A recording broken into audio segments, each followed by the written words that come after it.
Yeah, so this ocean, you know the one is made up. How many seconds? We have to 30% time. 71, 70. Yeah. So okay, this slide I've forgotten I have. So now many communities share boundaries with this ocean. In Nigeria, we share this next slide. In Nigeria, we share boundaries.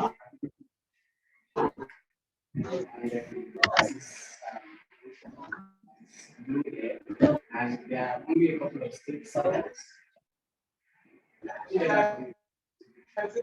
Ondo State is one of them. And the part of Ondo State that shares the boundary of the ocean is yeah, we actually have the longest shoreline in Nigeria. The shoreline is like a beach. How many of you have moved? So how many? Anybody? So now, as beautiful as the beach is, as much as it's a fun center, there are also challenges that face communities that share boundaries.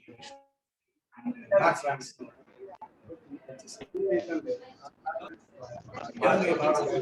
Do you know about energy?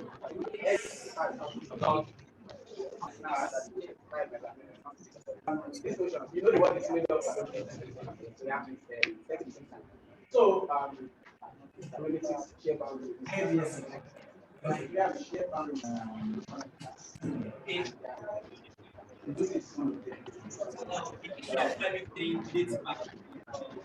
So now, please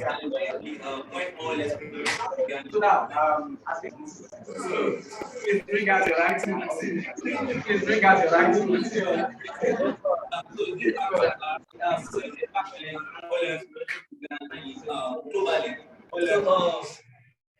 Okay, it's not only based on knowledge, then they use a particular chemical in refrigeration, yes.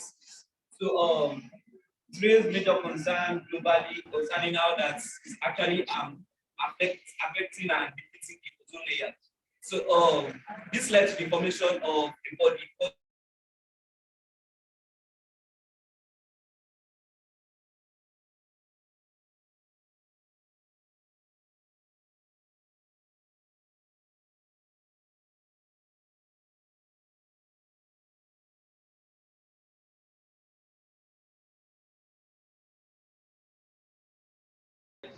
Now, in the 1990s,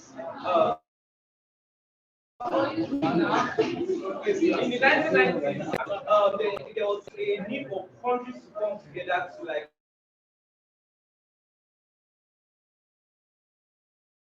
layers. So this led to the formation of a body called the United Nations Framework. So this body came together to of this chemical CFC. So that aside is being that the heat temperature rises around 1.5. They see the need for them to create another body, the COP. So they came together to form the Conference of Parties. So they meet yearly to advocate and to discuss on ways by which they are going to move and promote this policy. So basically, climate change is something that is affecting everybody. But here in Africa, climate change, okay, like the what causes climate change basically is minimal in Africa. In Africa, we contribute the least to the to what causes climate change. Majorly, developed countries of the world are the ones that contribute the most to the causes of climate change. But here in Africa, we suffer it like the most. So African leaders and other African leaders majorly, they were like, we cannot follow these big guys. Okay.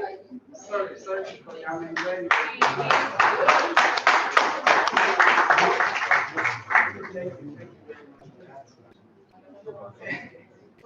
Okay, so climate change, like as described, okay, and he gave us it. So climate change fast changing climate. It's a lot of advance. Simple. And we know what climate is. The weather condition of the place, the period of what? 30 to 35 years, some people say 30 to 40, some people say 35 to 40. So let me lay this foundation. Climate is expected to change every 30 to 40 years based on that definition. Because you see, climate is the weather condition of the place for 30 to 40 years, right? So it is expected to change naturally. Now, when the climate is changing at a rate that is faster than the natural rate, that's when we begin to talk too much about climate change as an issue. So it's expected to change naturally, but because of human activities, it's now changing very radically. And that is why climate change is posing a lot of problems around the world today. And then, like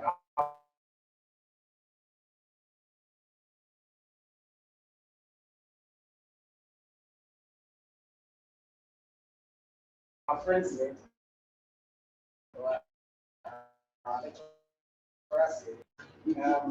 it started midway the 1800s, when civilization started and industrialization, and when standardization was civilization, and there's basically nothing here in this one that was not made with an emission rate. When I say emission, has everybody seen it?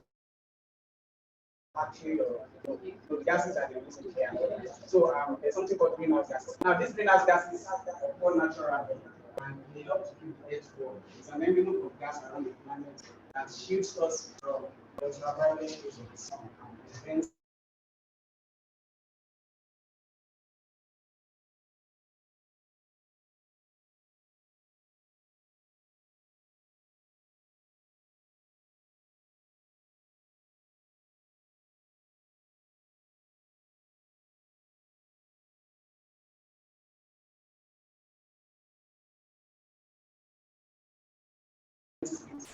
our earth. So and prevent the earth also getting too cold. It's directly fires. These greenhouse gases fires. So it's scatter the rays of the sun and I will be able to survive. If those greenhouse gases are not released, the earth will also get too hot.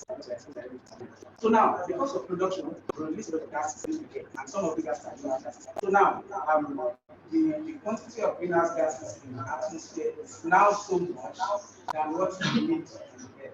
Now remember that the greenhouse gases is not going to trap enough heat of the planet so that we can be able to survive.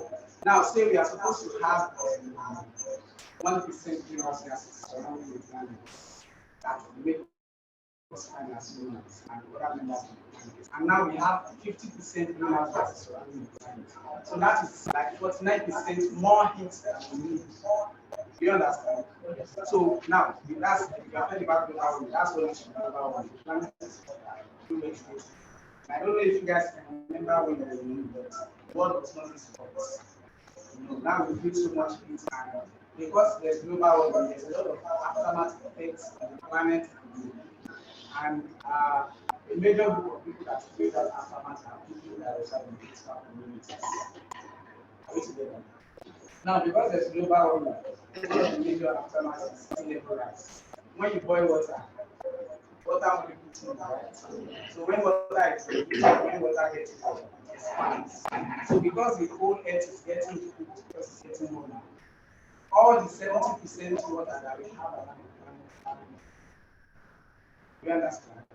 And because water we always find is not water we always find is heavy. So that's to now extend to the 30% land that we have. And most of the water is in the ocean. So when the ocean is expanding, it has to take over land that's previously existed. And that's where the concept of coastal flooding comes in. Because the ocean, as we previously knew it, is now overflowing its boundaries and submerging and creating communities, coastal communities. Are you following my? Okay. And then also, in the northern coast and the southern coast of the earth, they have ice that have been there for millions of years. Because the planet is always warm, it's ice and melt. And when ice melts, what does it want to do? So adding to the body of water, the liquid, the planet, also leading to sea level rise and affecting the surface. Okay. Can you go back? Can you go back? Just let me run through this and just tell you my story. to the beginning. Let's go to the beginning. Okay, next slide.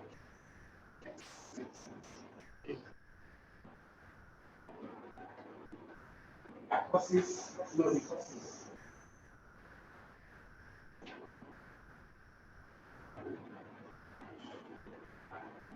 The root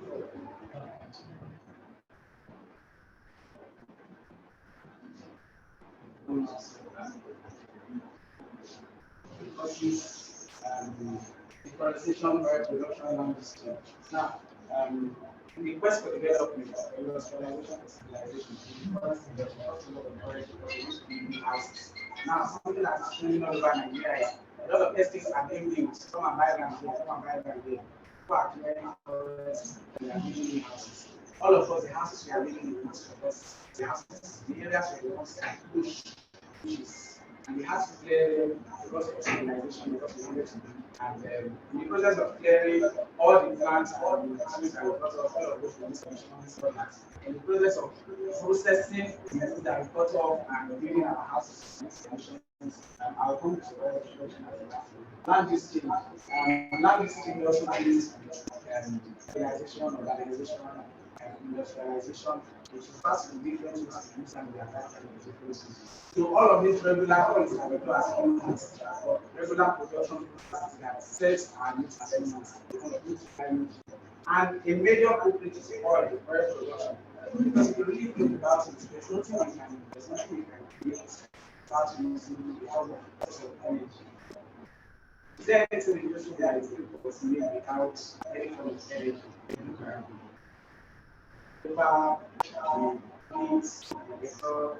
Everything went through the production process that was powered by energy. And in the world right now, the predominant energy source is oil.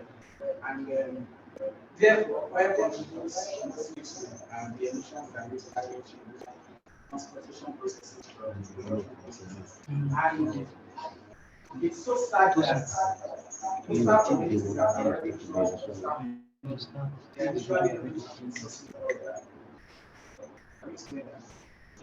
they are rich in sources of oil, like the right oil exploration going active, and it has been going on since. There's current affair question of knowledge of people that says oil is yeah, it states yeah, in my exercise. That is actually because oil was just discovered in the United States. But there's a lot of qualities to all of these things and had to go there first. When they discovered oil, they are not some merchants to get when they saw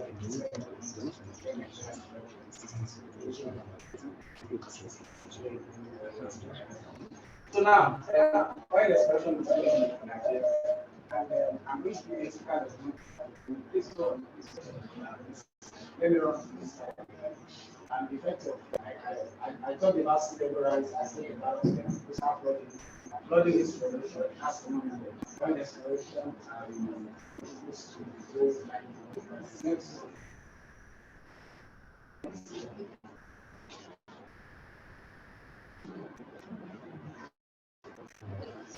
In fact, we come back to the next slide. So I want to address all of this, telling you a story about the community. Next slide.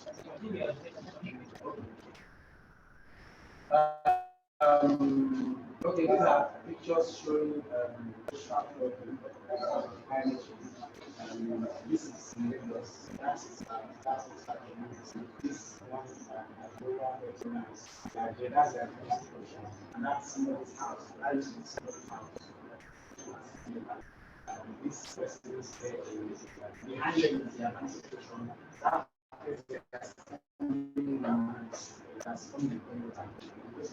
I'll come back to next one. Okay, yeah, this is simple question. This building, okay, now let me begin my story from you. So I'm going to tell you a story about a community called Aquaworld. Now, it's a part of this community. And it's one of the communities where all the spaces. This building is a two-story building. was the only cement building in that area. Now this community is very close to the Atlantic Ocean, and they have a water terrain, and the ground there is very soft that they cannot build cement house because of the sea. Imagine that. So, but back then, as community was still far away from the ocean, though it was far from it, they were able to have this structures for their palace. And the only cement that community was a compound had now, the first time they explored oil in this community, the first time this building started seeing when there's oil exploration, it's deep into the ground, very deep into the ground, and there's bit of system activity that needs to manage this one. And this building right now has something to do with so nobody sees the problem you can't get it through there because I know what so that's oil exploration going on in the community. And at oil exploration has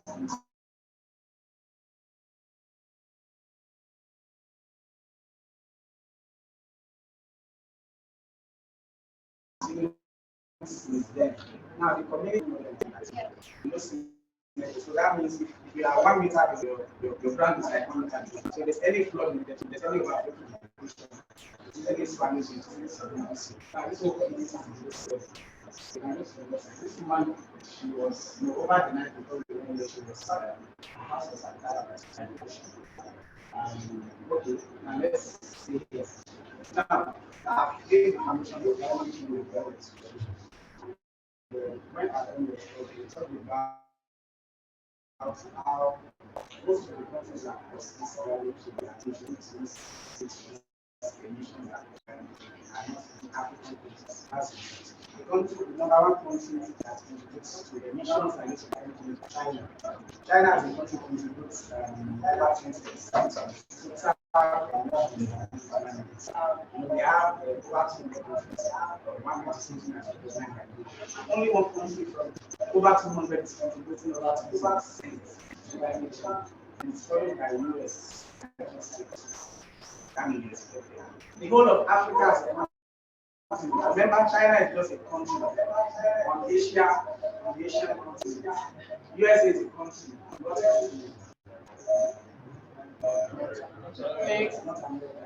The whole of Africa as a continent is contributing just about 3%. Africa has 1 million countries. So 54 countries are contributing 3%. While two countries are contributing close to 50%. And the whole world has to suffer from the crisis that this percentage emissions that each all of these contribute, the whole world has to suffer, especially communities in countries Africa. You know why?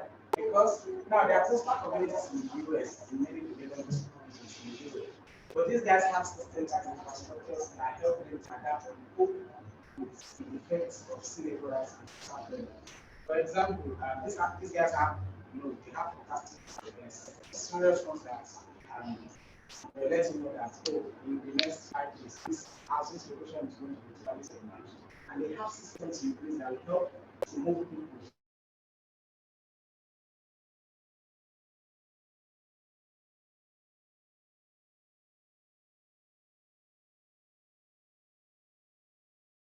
upland and cater for them to move the same until the water has subsided. If it doesn't, for them to cope with the impact of climate change. Yeah. Now, these countries even have embankments with solid engineering regulations that help them to restrict the flow of the ocean. Are we together?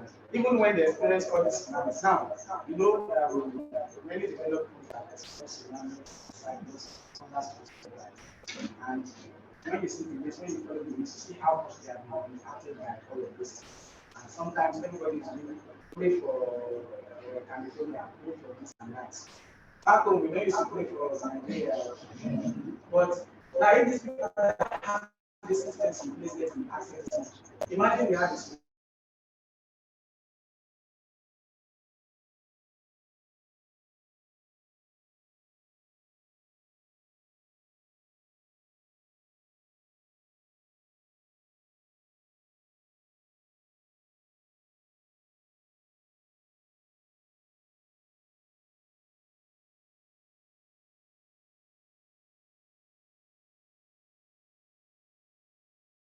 we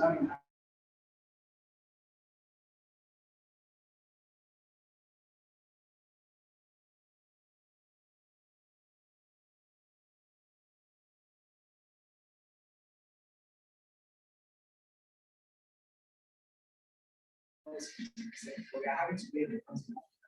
It doesn't have systems to use to cope and adapt. Are we together?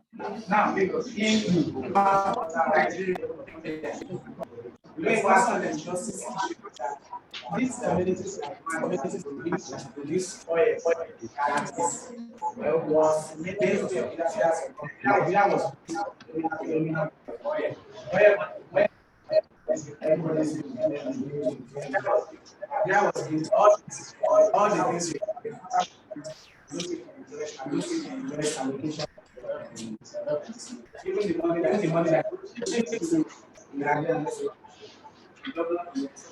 I used to use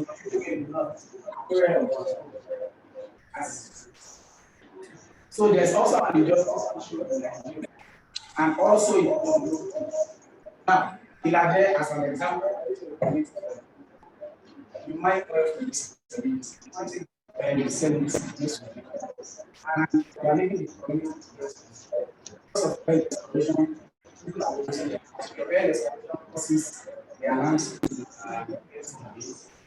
them to more impact this outbreak, more impact to state and use this oil in production processes. They continue to take this we don't take care of it. Now, I talk similarities. I don't want to tell you about climate change. I don't want to tell you about climate change.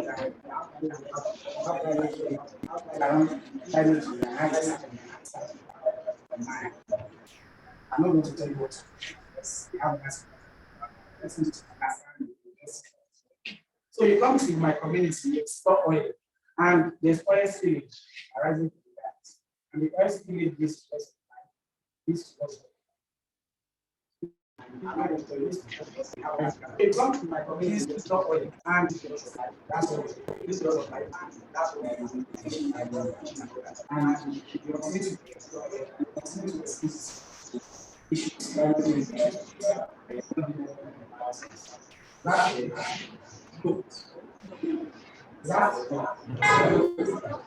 because if you lost the oil, probably yes.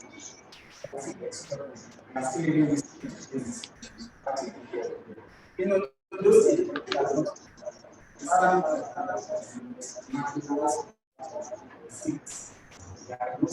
have not life. And this is a community that this is fire. Is that and when there is no power, like I said, so with these few points of mind, I think I'm going to understand or get of how they are injustices around climate change. From the global level, the developed countries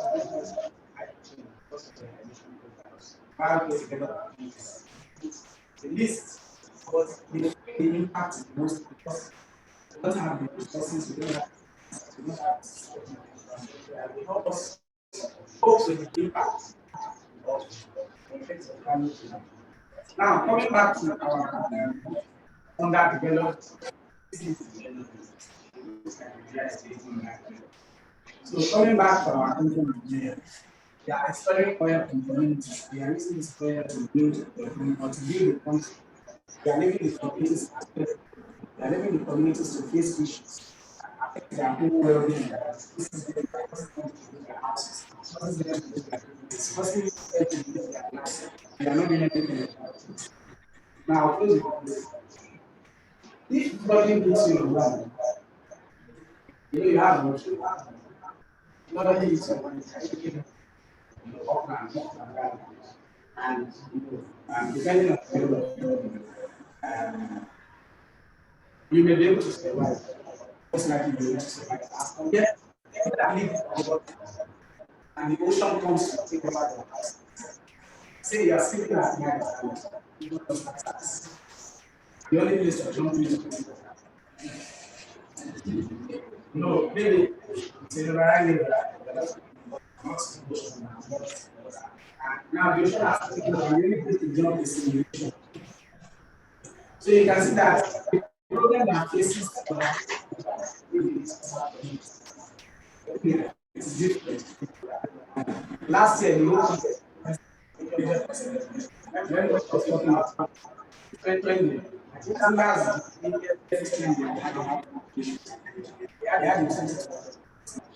now, when all of those all you guys eating those places, compassion and all that, to help them and their space, maybe some of you already experienced it. My people in Nigeria not relate. You know why we cannot relate? It's not because we are bad people who have compassion, we don't feel it. Because everything that was experienced last year and we still experience, that is what we have been experiencing for 20 years. Daily basis. So the issues that come back in the mind and everybody shouting out things that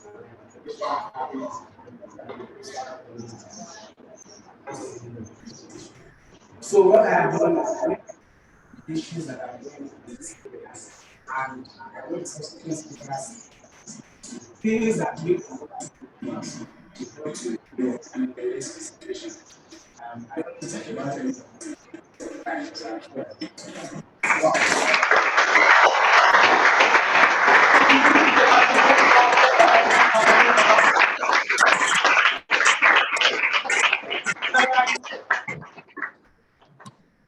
So for me, I heard chief blogger saying that ocean and climate crisis is not because of the gods, it's because of hate.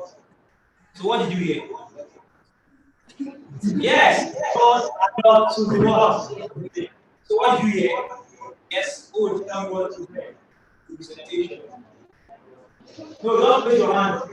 I am not reading my apostle. Anybody? What did you hear? Representation. What was your thing? Yes, anybody raise your hand? No, I don't want that. We have special documents. Yes?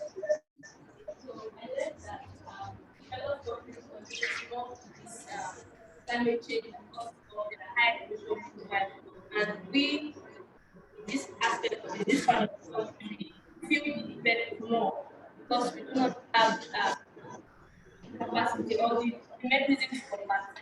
All right, thank you. Can you give me your preferred phone number? I want to know. 2816 223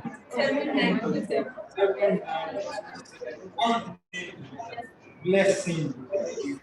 Blessing. Round of applause for blessing.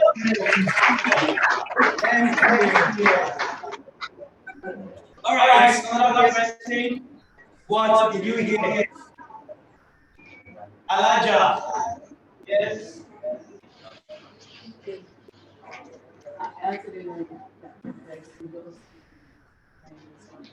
Like Elijah.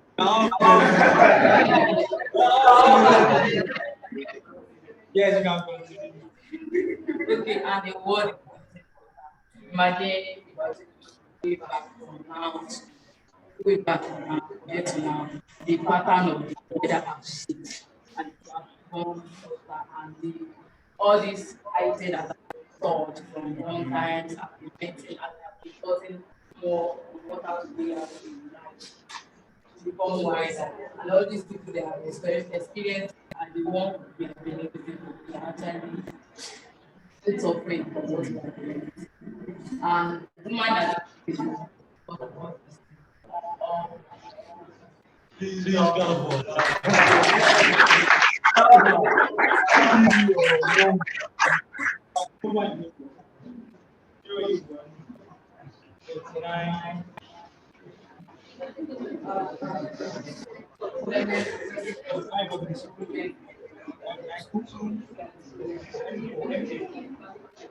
All right. So I want to connect some dots. I'll call them individual dots. Do you know that as a guy, if the weather climate were usually the way it was before, you would visit female hostel whenever you want? Should I connect the dots? Thank you. Do not visit female hostel in the house. The weather is hot. No, that's one thing. You guys as well. Do not visit male house without notice. Especially someone that has a lot of guys. Because the weather is hot. No water. They don't come. Am I wrong or right? That is one of the causes of climate change. Right? So if you visit arid regions, you see some guys that will work share, not because they want to flaunt their house, but because they are uncomfortable. Right? It is because the weather is unbearable. Last year, UK experienced all of the term they used for it. Heat waves. And we here were like,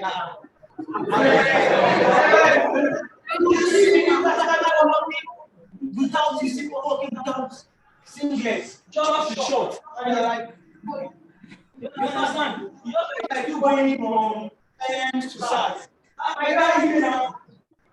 You understand? So when it gets to that time, and if you look at it, our clothing materials, they get lighter by the year. You see that other people are asked which year they produce because over time, materials are getting lighter. Even after you press, you will still starch. Some people can't do it. You understand? So some of these reasons, right? Now, look at living. You know why? I'm not they enjoy a lot of life. Last year, I told you we implemented the project at a point. Some of our ocean leaders were almost crying. We had 15 people, some from Akuba, from OBU and Futa. We implemented projects in Nigeria. We visited 13 communities. And I personally am writing a blog on Idol. Do you know what I call it? I call it the community fast becoming Atlantis. Do you know the story of Atlantis? The story that was made, the community that was that was currently right now. Now you still see lights on the world by the communities. TV parents what are important to us. Say, and I'm happy that Chichi has shared more light. You know that because it has not gotten to you, does not mean that you are saved. I was tested by a and before the Lord, I already experienced it. I was only saved because the God's was grace and people out of it. They gave us a grace. We have to come to it.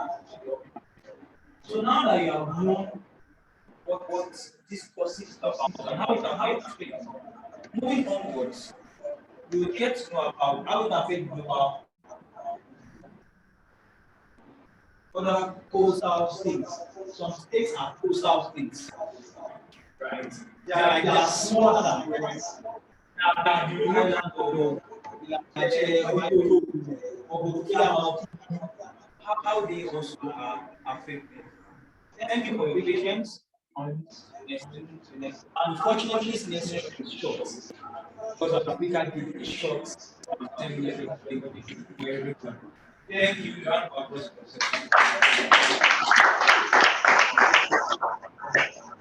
Okay.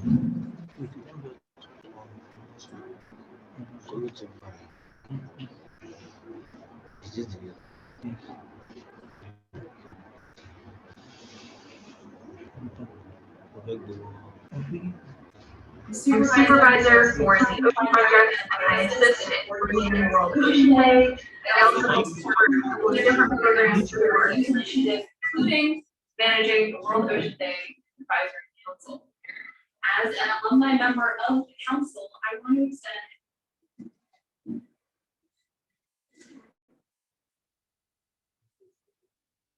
initiative.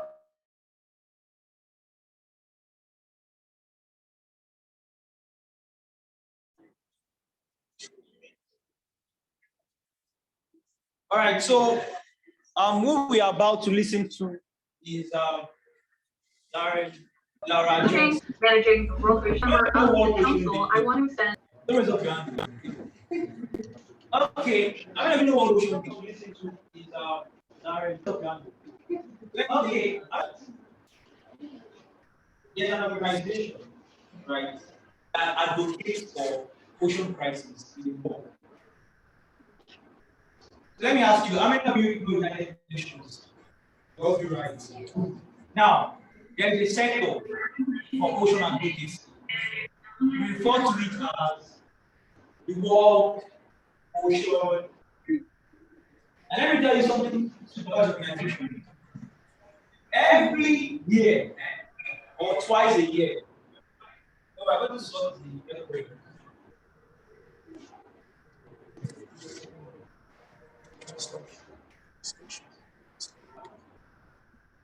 So every year, the World Ocean Day appoints 25 leagues in the world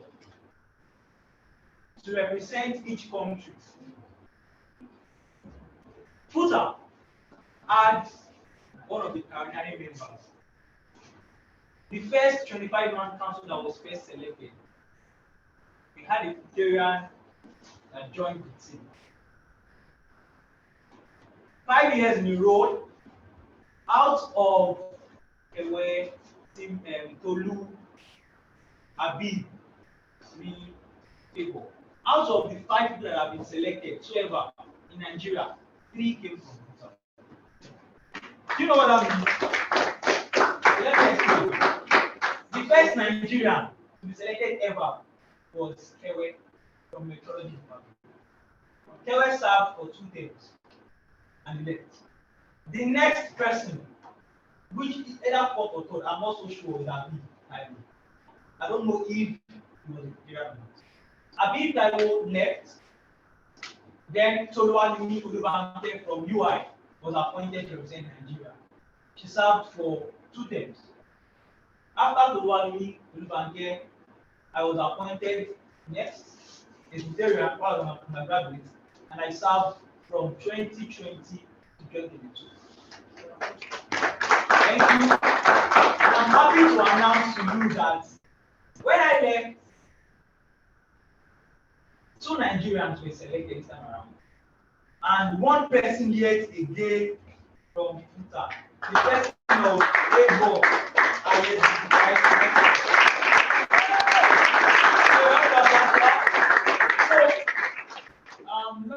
Laura, who is one of our coordinators at World Ocean Day, will be speaking to us briefly on optimizing actions to secure the future of the ocean. Now you know that this crisis can affect our health and can affect our future. What can we do? Please can you give us a video now by playing the button? Please let come. United States. I work as the youth program supervisor for the Ocean Project, and I assist in coordinating World Ocean Day.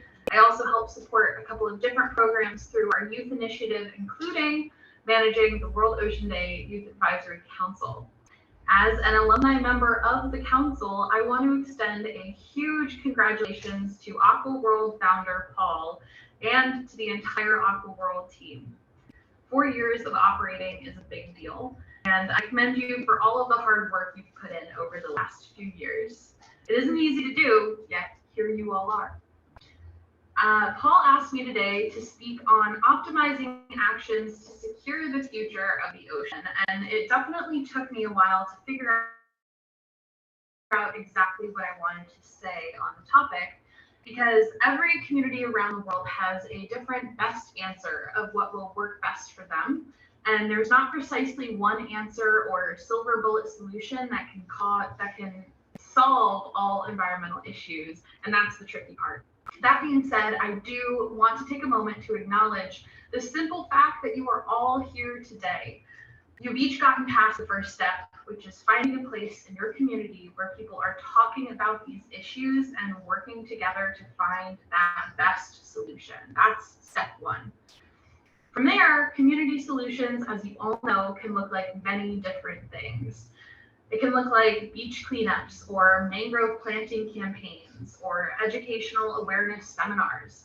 It can look like writing to your local or national leaders, signing petitions, or holding protests and marches. The key here is working together with other community members and coming together for the cause.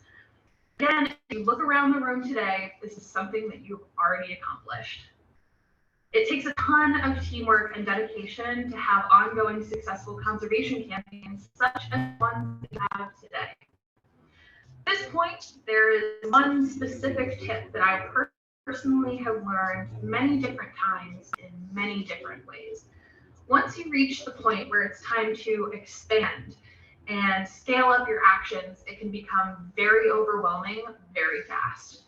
When an organization, project, or campaign begins to connect with other networks and sectors and different industries, things can start to move very quickly. And one thing that we have to remember as environmental advocates is that in order to create the sustainable future that we all know that we deserve, we also have to learn how to create a sustainable life for ourselves. We all have friends or family, work or school, other commitments in our lives that demand our attention every single day.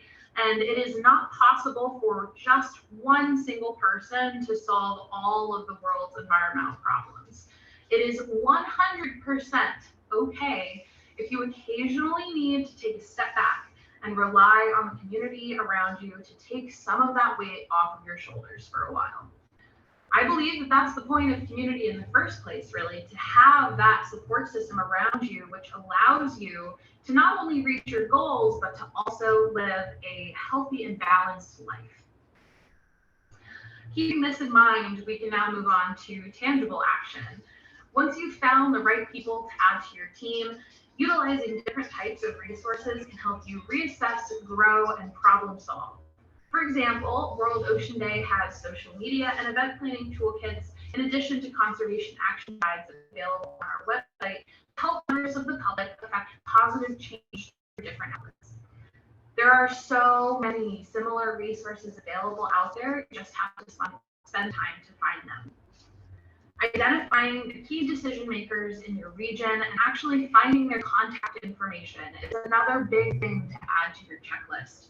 Oftentimes, have their office phone number or email address listed somewhere online.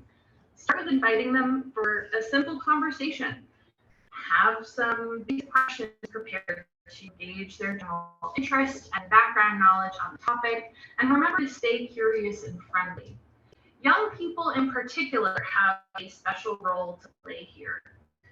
You might think that being young can define how much community leaders will pay attention to you and the things that you have to say, but that's not necessarily true all the time. A young person being able to step up and say, this is a problem and this is how we want to fix it is very powerful and can have a huge impact. Just remember that even when someone says no, that doesn't mean that it's the end of the road. Keep going. It takes a lot of creativity and determination to find the answer you're looking for. And even when you hit a roadblock, there's always a solution out there. This is, again, why finding the right people to work with is so important. Just join together all of the creative forces that you can find. Recruit new thinkers with fresh perspectives to your team and brainstorm new ideas with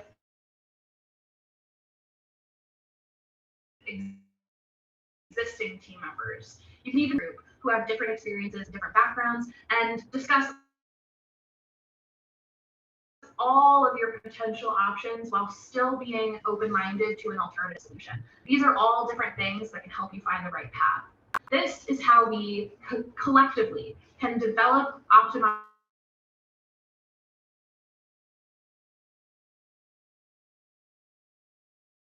and implement actions to secure the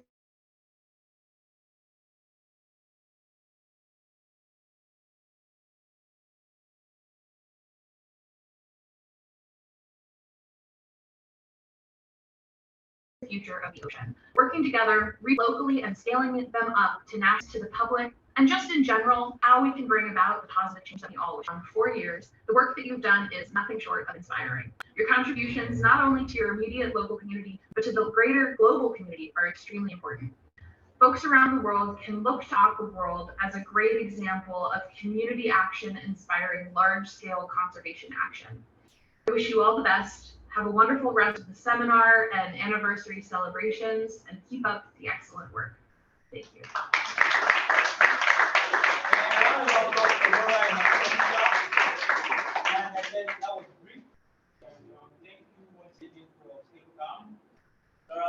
Greetings. World Ocean Day is coming up soon, and we are planning a lot of activities.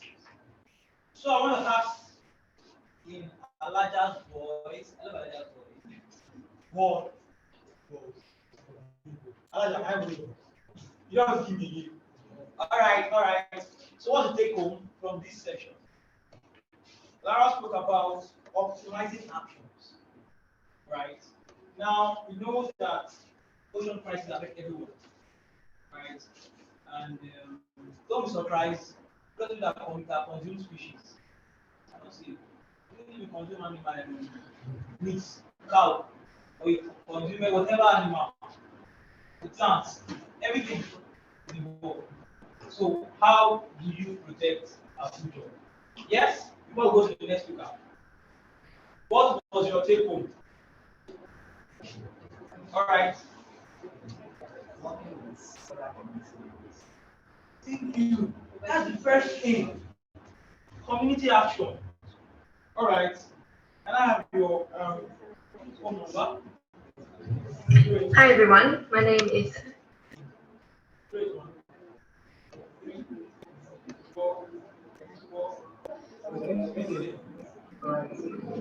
Now, so for me, the first take home was knowing why. Why do you know it? And Zara said, so why you are here? You already know why. Yes. Yes. So the fact that you are here already states you can reduce the fact that you are here, you know why this is happening. You know why when you visit coastal communities, you can see the map of tides. You know why their lands are always watering. That is where the river is. How come it is wet? Too possible. The rise the water level. You can easily predict it. And why is this happening? Something is happening to something. If it is a marine environment, you can easily deduce that definitely on high sea and operation going on. Right? So you can easily tell how even you that are not in the coastal environment could be affected. So now you need to work with it. So what other thing can you do? What other actions? Yes? Yes? All right. Creating awareness. This is a round of applause for I'm going to meet you. I want to play your number. All the guys are saying, it's just for example. So we move to the part 2. Now, Laura has shared an experience from our own aspect, right? As a leader with the ocean. This is Samantha Owe. Samantha Owe is the coordinator of youth for marine protected area in South Africa. In 2021, the Maritime Wide Ocean and Youth for MEAS organized the African Youth Summit. And I was one of the speakers Nigeria, where I spoke about connecting the ocean with the younger generation. Do you know currently as I get connecting with the ocean? Yoruba will say, "Etin amo." You know another one, we are going to connect you with the ocean. Because we feel that when you are connected, you place value on it. And I want to ask you, can you smash your phone? Why? Because of the value, right? Yes. The same value you give to your gadget, the same value you give to your life, the same value you give to your career should be replicated to protecting the future of our generation. All right, so this is on safeguarding the ocean for the future. All right, those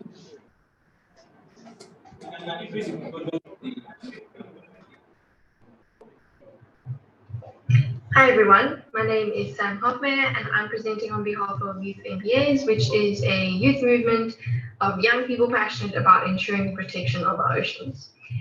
Today I'm going to be talking about safeguarding our oceans for the future and what role we as individuals can play in conservation. So let's start with what is there to protect. Our ecosystems in the ocean space protect water quality, they remove nutrients and pollutants, they trap sediment, they maintain species and genetic diversity, which allows species to adapt to things like climate change. It also has great habitat diversity that we need to protect. So in all these diverse habitats, we'll find a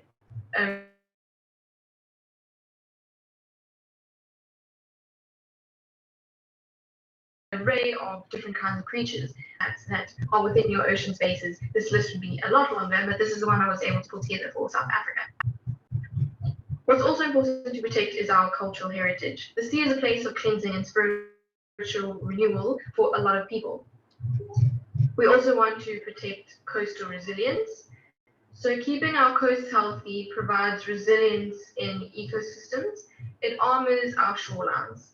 Healthy shorelines protect and buffer coastal communities and infrastructure from extreme weather and sea level rise, which is something that we're seeing more of in today's climate landscape. We also want to protect fisheries sustainability. So fish have spawning and nursery areas, and we need these areas to be maintained for food and job security. There's also tourism that we want to protect. So our oceans provide us with fun things to do, and these fun things also provide jobs. For example, there's whale watching and scuba diving. Having tourism within our marine systems also allows a lot of tourists to come and visit our country, which is also good for people's livelihoods.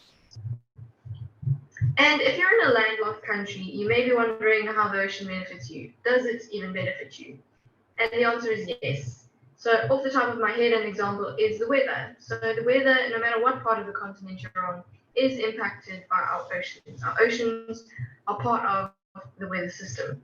There's also the fact that our oceans are living laboratories. They provide lots of opportunities for researchers to learn more about our marine life. For example, there are sponges within our waters that have been found to have cancer-fighting compounds. I'm sure many of you may have seen some form of this picture before, because rainforests are often seen as the lungs of our planet. Rainforests are responsible for about 28 to 30% of the Earth's oxygen. But what are the real lungs of our planet? Our oceans. So 50 to 70% of the oxygen in the atmosphere actually comes from our oceans and the marine plants that live within it. Our oceans are also responsible for absorbing a lot of our CO2 emissions that are in the atmosphere. So to sum up all of that, why should we safeguard our oceans?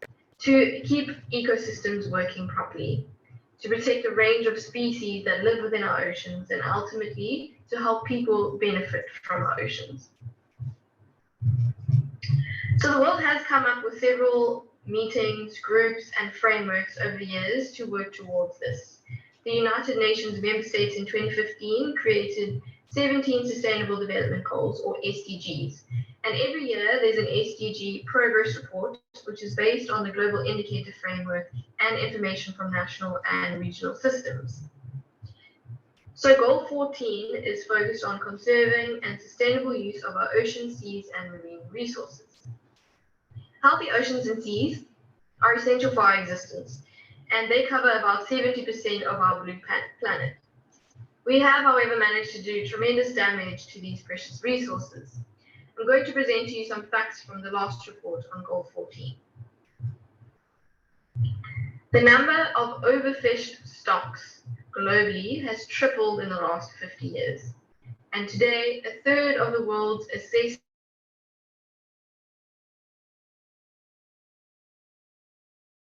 fisheries have been fished to a point where they can't produce. There's also a very common one that I'm sure everyone here has been impacted by or has at least witnessed, and that is marine pollution. Another is ocean warming and acidification, which has to do with increased CO2 levels. There's changing ecosystems, there's sea level rise, and like I mentioned earlier, changes in our weather patterns. There is eutrophication or excessive plant and algae growth, which is caused by carbon dioxide and nutrients coming into the water. So when this happens, you have excessive growth of algae, but also excessive death of those algae, which then leads to areas in the ocean where there's no oxygen. These are called dead zones, and dead zones are on the rise. There's over 3 billion people around the world who rely on our oceans, and we have the responsibility to look after our planet, maintaining livelihoods and ecosystem services for our people. So how do we safeguard our oceans? We do this through protected areas. The report showed that over half of key biodiversity areas are not protected. So how do we ensure we can continue to enjoy the benefits of these resources and avoid or at least minimize these serious and ongoing threats? Through protected areas, or locally managed marine areas, or other effective conservation measures. There are many new management strategies that have been created to tackle the problem of marine protection, with communities at the center. The United Nations, through the Sustainable Development Goals, set the target for 10% of the ocean to be protected by 2020. It's now 2023, and we didn't hit that target. Globally, only about 8% of our ocean is protected, and just 2.4% is no-take, meaning areas where nothing can be extracted. Let's say, for example, this image is a map of the world's oceans. That means that only this much of it is protected. Only this much of it is protected within a no-take zone. That means most of the biodiversity that you can see in the world map is not protected in some form, and also is not protected from extractive practices. My question to you then is, do you think that 2.4% is enough to protect this habitat, and this one, and that one, and all of the habitats that are representative of our beautiful marine ecosystems? Let me tell you the story of South Africa. South Africa has a rich diversity of coastal and ocean ecosystems. We meet the warm Indian Ocean, the cold Atlantic Ocean, and the Southern Ocean along our coast. In 2018, we had 25 marine protected areas. That means from that global map, only 0.4% of our South African ocean space was protected. So looking at this image, that is 0.4% of South Africa's ocean, not covering much of the representative species we were able to see, is it? Of that, only 0.16% was no-take. This led to plans being initiated to increase protection in 2016. These plans involved an incredible amount of research and talking to the government by many institutions in South Africa. They showed and discovered with our government what species and habitats are found all along our coastline. And this advanced towards implementing hand in hand with a project by government designed to fast-track economic growth in our country. Conservationists, scientists, and government leveraged this and said, well, if you're going to increase economic growth, do it in combination with protection. 20 new protected areas were finally declared in 2019, expanding our protection of our mainland ocean territory to 5%. All right. I want to quickly say something. To some of us that are not I want to explain this now. You know what's called NPs? Do you know what's called NPs? Marine. Now, Samantha is saying that if we want to secure our future and that of the ocean, we need to have marine protected areas. So marine protected areas are part of marine ecosystem, right? It doesn't be fresh, brackish, or extra because they are influx to the marine ecosystem.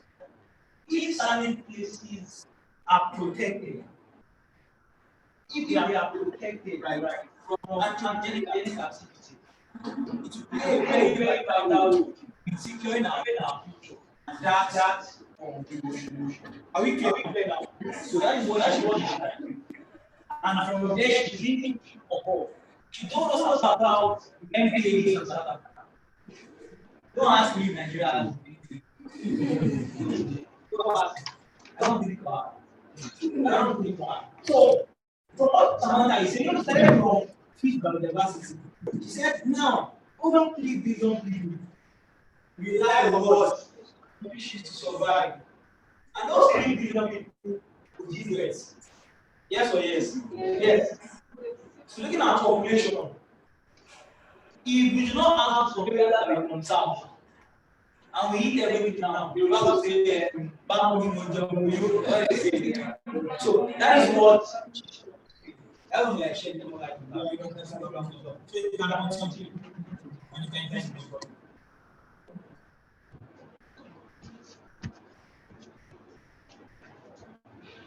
is where we come in. Youth have been pivotal in the process, engaging with government to ensure that their voices are heard, advocating for increasing protection in our oceans. Youth MPAs is a youth-led organization that formed in 2018 with the aim to advocate for the creation and expansion of protected areas. And they are proudly supported by Wild Ocean, which is a program of the Wild Trust. So what exactly did the youth do? Well, we did many things, one of which was writing letters to our ministers, large stakeholders, the Departments of Environmental Affairs, and we highlighted the concerns of the youth, expressing the need for conservation for future generations. This avenue allowed us to make use of the law. For example, South Africa has a very strong constitution, which youth MPAs can and has made use of when addressing officials. In line with this, when government holds public meetings, Youth for MPAs is there. Youth for MPAs is asking the right questions of our government officials and putting ourselves on their radar. The youth have been building relationships, so we have brought members of the public together to demonstrate a need for action. This image here in particular was a march that was arranged to express the disapproval of youth to have large oil companies allowed access to perform harmful surveys in our ocean spaces. So what is important to note is that a march is not always the right answer to raising the voice of youth. In this case, it worked, but it's important to understand what messages will reach your target in a positive and assertive way.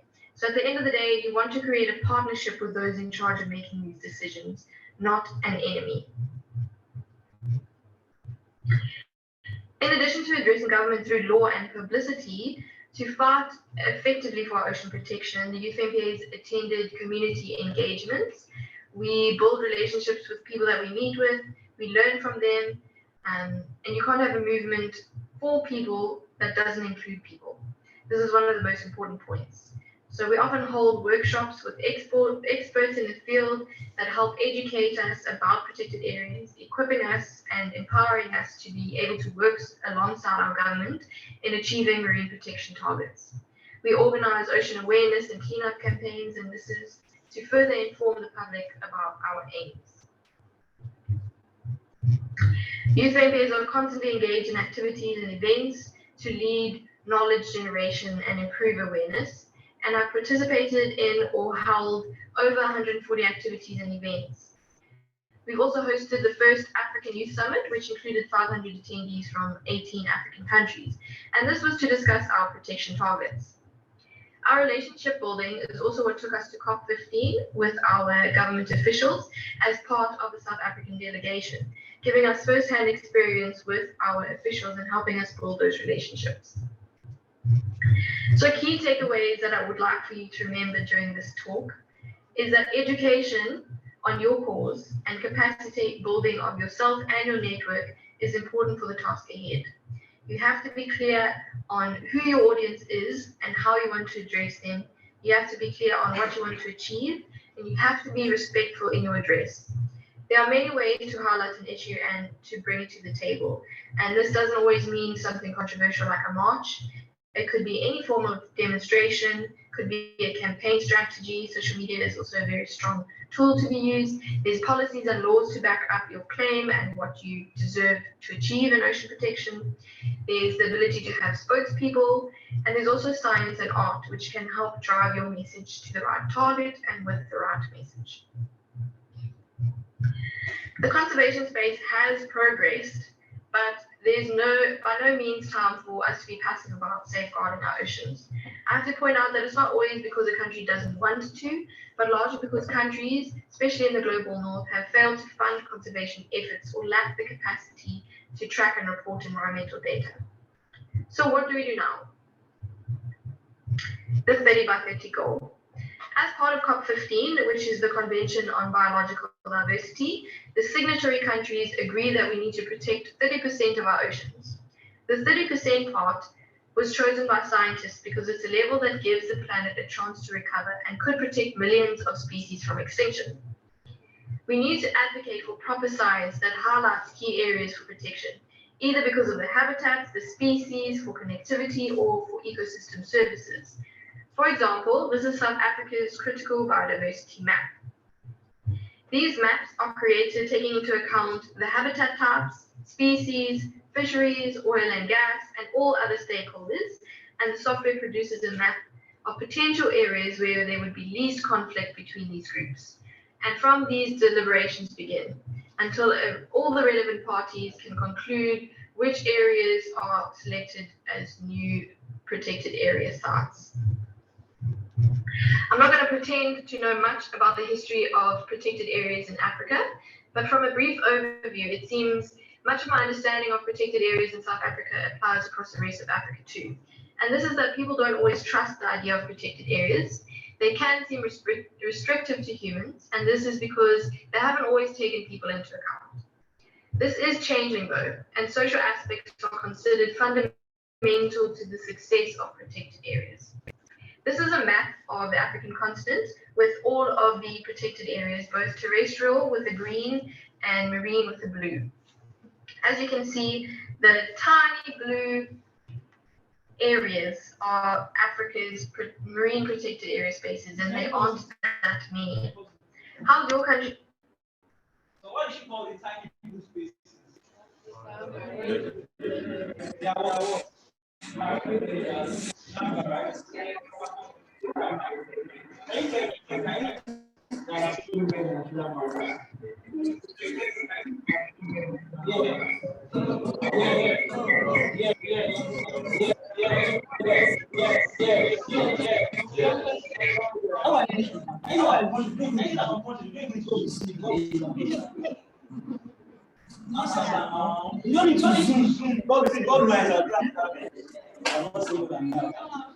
Please continue.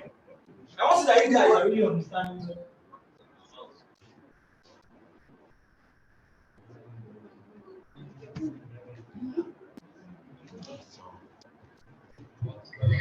What I wanted to point out to you guys is that youth MBAs are just a bunch of normal people. There are no superheroes. This is who we are.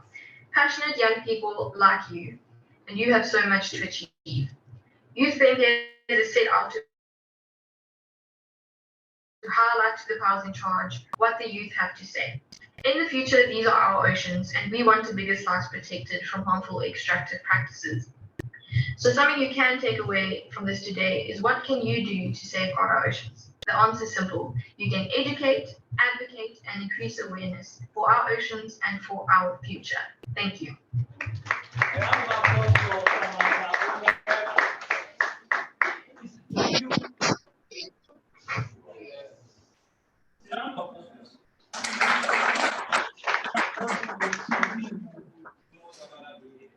But the fact that this was not a call center, this is not a technical direction. This is what to get you. But look at how trust me, if I had 1 billion dollars, all right, so the one I have, I'm giving it to you. The knowledge and the airtime. All right. So now we are moving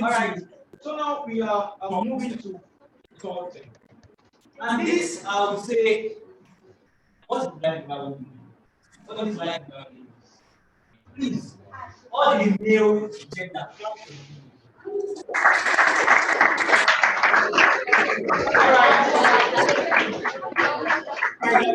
Well, you can see that I love you.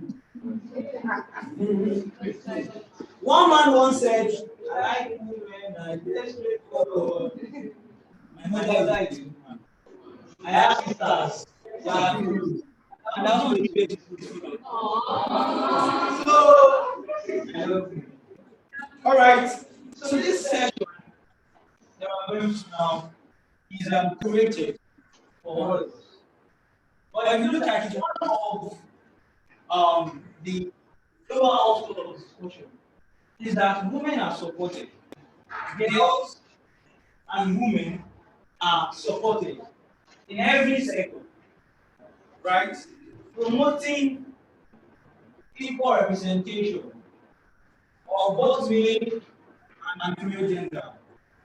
Promoting equal contribution of both male and female gender. And at Aquaworld, we do not only proclaim that we are gender equalized. Make sure that every of our activities, every of our actions, every of our agendas, every of our actions, every of our activities, however, give us that. And of course, you can see from our slide how many female speakers. How many? So and when we're sharing that, I do not say men don't do. Now we are going to the fourth station. And trust me, what you have now we are going to listen to Dr. T.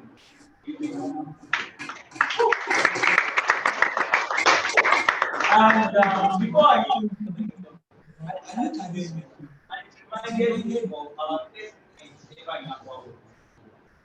Our first ever event. Called Aqua like 7,000. Our first. Now Aquaworld has engaged over 10,000. Now Aquaworld has engaged over 10,000. Remember I went to meet someone there. I want to start. I don't know what to do. Sat down. He explained how it can be done. How it can be done. How you can stay on the topic, how you can stay on reach out to people, how you can reach out and since then, actually asking my advice. Now Aquaworld has gone to having over 100 members. I'm asking my advice. Now Aquaworld having representing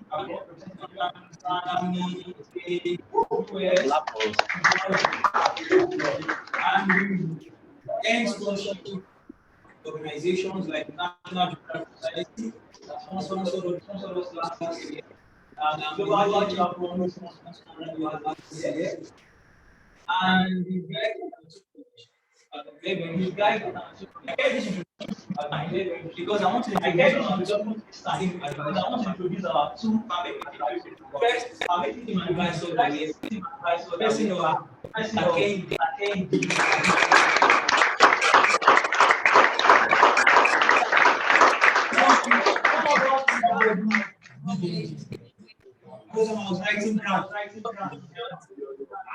I would dissect it. So whenever I see my sentence like that, okay.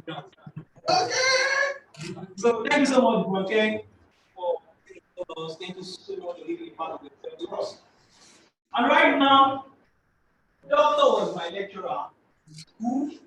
So I was a so I used that country. Doctor, when I go to be in the hospital, I'm coming to come and see you and she and since then, Doctor, come, let me see your contents. What are you to do? Let's see. Doctor is an award fellow. And correct, at the last International World Women's Day, all the invitees were women. Some that saw the video, and our advice was and our advice was physically at America. I think in Washington or New York, and New York, right? Yeah. Doctor is not in Nigeria. Is having a program.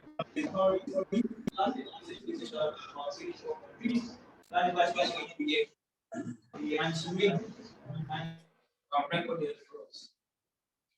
And it says, she made gender opportunity and recorded for us. And it says, focus on women and you are a man. Focus on women and focus on women and girls. All right.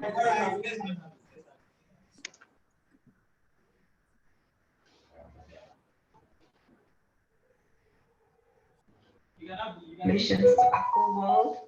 Yeah, Aquaworld is 4, and I'm so happy to be a part of this novel call. And I'm so happy to be presenting on a day like this. My name is Dr. Toyosi Kijobo. I'm sure a lot of you will know me.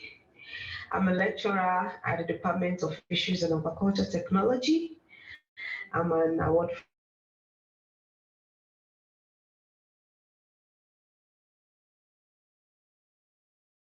fellow for women in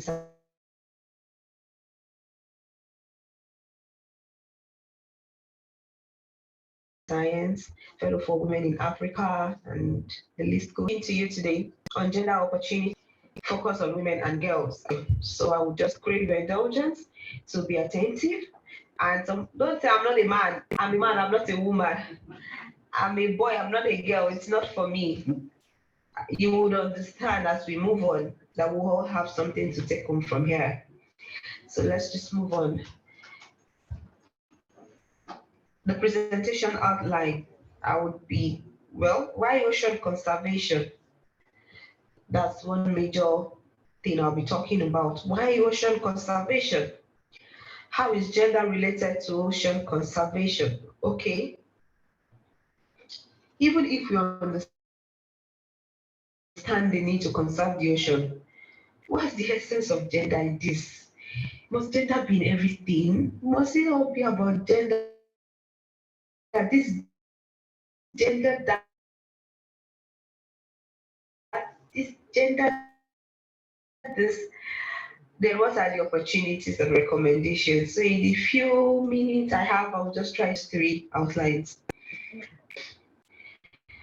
Over 70% of the planet Earth is covered with water. And this water serves as home to fish for food, protein consumption, to medicine for health, even to drugs for development, growth, to infrastructure. 1.5 billion people depend on ocean for food. Their dependent livelihoods. The list is endless. As you can see in this slide, you have fishing as an activity. You have textile, get their raw materials from the ocean. You can see some seafoods. You can see some sea animals. You can see coral reefs, which is one of the biodiversity that we have in the world. It's part of the wealth that we have as a nation. The coral reef, we can talk about that for over an hour. is a field on its own. It's a beautiful life, and it generates millions for countries that have invested in it. You can see cage fishing. So a lot comes from the ocean. Food and security is gotten from the ocean. Economic and community development is gotten from the ocean. Like I gave an example of coral reefs. So many communities export sea products, even shellfishes. They are exported to raise the GDP of nations. For example, in Ghana, they do a lot of cage culture for some of their fishes, and they export it to different parts of the world. Regional and international trade exports in it, environmental health and biodiversity conservation, even security. I want you to know that the ocean is a home to all. Oil companies use the ocean.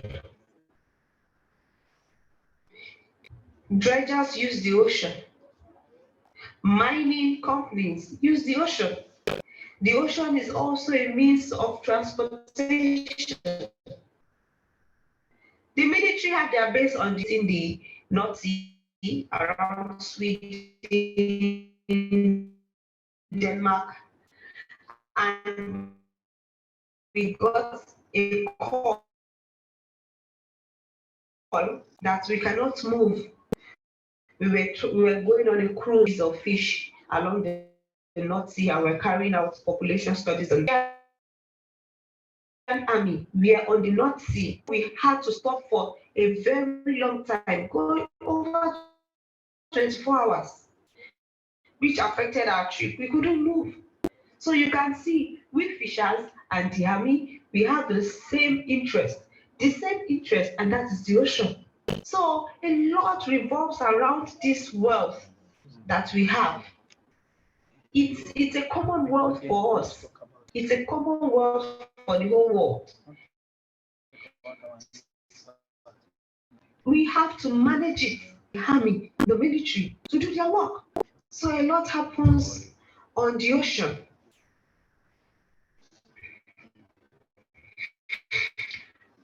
Saying that, so many things are also going wrong in the ocean. The ocean is home to all. The ocean is known as the home of our wealth. Look of mismanaged plastic waste into the ocean. Look at what it's telling us as at 2025. Look at the increase. Look at the spike. It's getting higher. So you are not telling me we shouldn't conserve. We all know the effect of having heavy plastics in the ocean, because I know that's one of the landmark of Aquaworld. And kudos to Aquaworld. You cannot clap for yourselves. I know so many of you here are sending this letter and picked plastics a lot. Your pictures are everywhere, yes. Picking up plastics. Taking a look at this from year 2020 to 2025, you can see the hike of the projected increase. So something needs to be done. If something is not done, this wealth that we have, this our common property, would be a problem. Look at this slide. We are still talking of wide conservation of the ocean. Look at it. We are our own enemies. We have to war against ourselves. This same ocean is what provides drinking water. And it's the same ocean that has been turned to a place of municipal waste. This is a Sunday Review magazine that says when human declared war on fish. And I want to say it, that we declared war not only on fishes,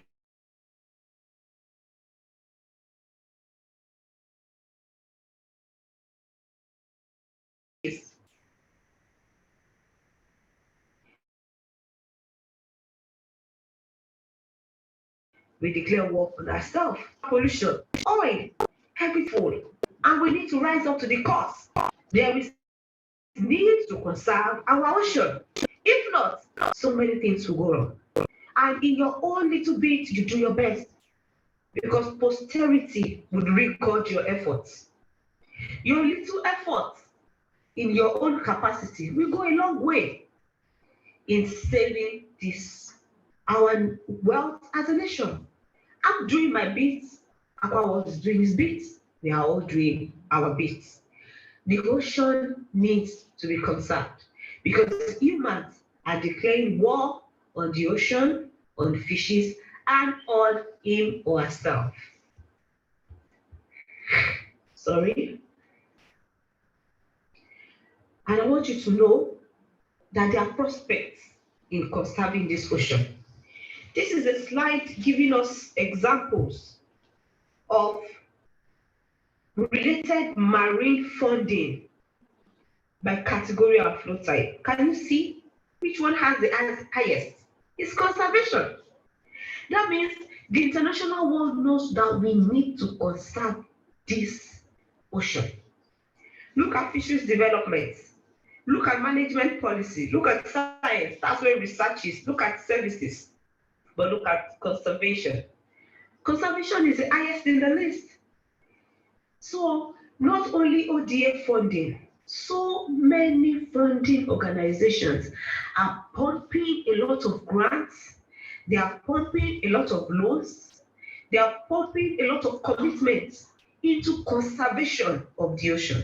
Conservation of the ocean stands as number one. And that is why if you love the ocean, if you pick the conservation of the ocean as a cause to follow, either for passion, for study, for a job, I want you to know that you are on the right path. What is gender? How do we now relate gender to this issue of ocean conservation? Well, I'm going to be highlighting some things, and it's three. The first one is the concept of gender. You need to understand what gender is and its importance for community conservation. You also need to understand why gender is important in conservation and how it can be integrated. I want you to know that one major reason why gender is inculcated is because of the foundational issue. And what is that? The issue is that men and women are affected differently by effects of the ocean. Women are more affected than men. Some people will say, women, why women? Why women? You know, because women are the laboratory of the workforce when it comes to food systems. They are the ones that do the cooking. They are the ones that do the work that involves food system. So if there is any shortage in natural resources, women are more vulnerable to food insecurity and poverty. For example, if there is a flood, and the woman is the one that cooks, she's used to using firewood to cook outside. She's the one that would have the first person to have the headache. Where am I going to cook? Flood has covered the whole environment. So those are some of the vulnerability we're talking about. Is the woman that will be pregnant in local communities, carrying a baby in her tummy, walking another one to school. And at the end of the day, when something happens to our ocean and it sweeps the whole environment, she's the one at risk. So this is just trying to tell us that women voices should not be excluded because they are the ones at the receiving end of any problem. So when you as a sex know you bear or your sex bears most of the issues or even most of the problems, the onus lies on you to rise up to the task. Yes. And when it comes to gender, there are common misconceptions. Gender is not just about women. That's why I said if you think you're a man or you're a boy, don't go out of the room. We are all together. Gender is not about women. No. That is why you see in the topic says focus on women and girls. If not, then gender is a set. It means that everybody is treated with equity. Like someone says, equality means everybody has a shoe, while equity means everyone has a shoe that fits.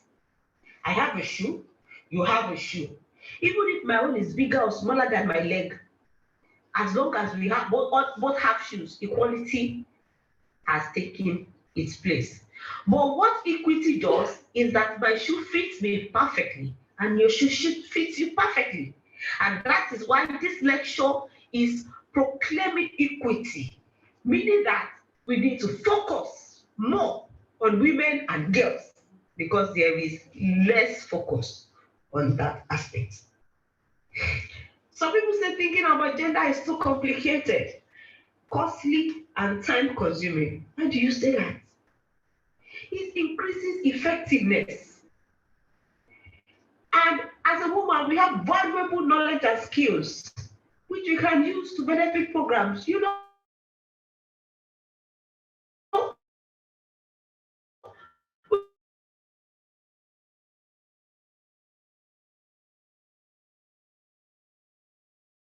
women are multitasking.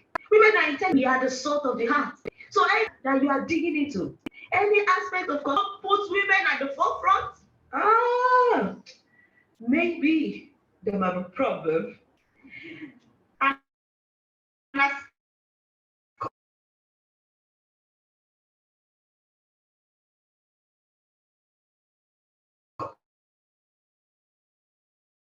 a conservationist, who told you that? Intervene in culture. Yes, every community intervention is cultural. It's not. It's behavioral. You go to a community to intervene. You have to understand the culture. You have to understand the behavior.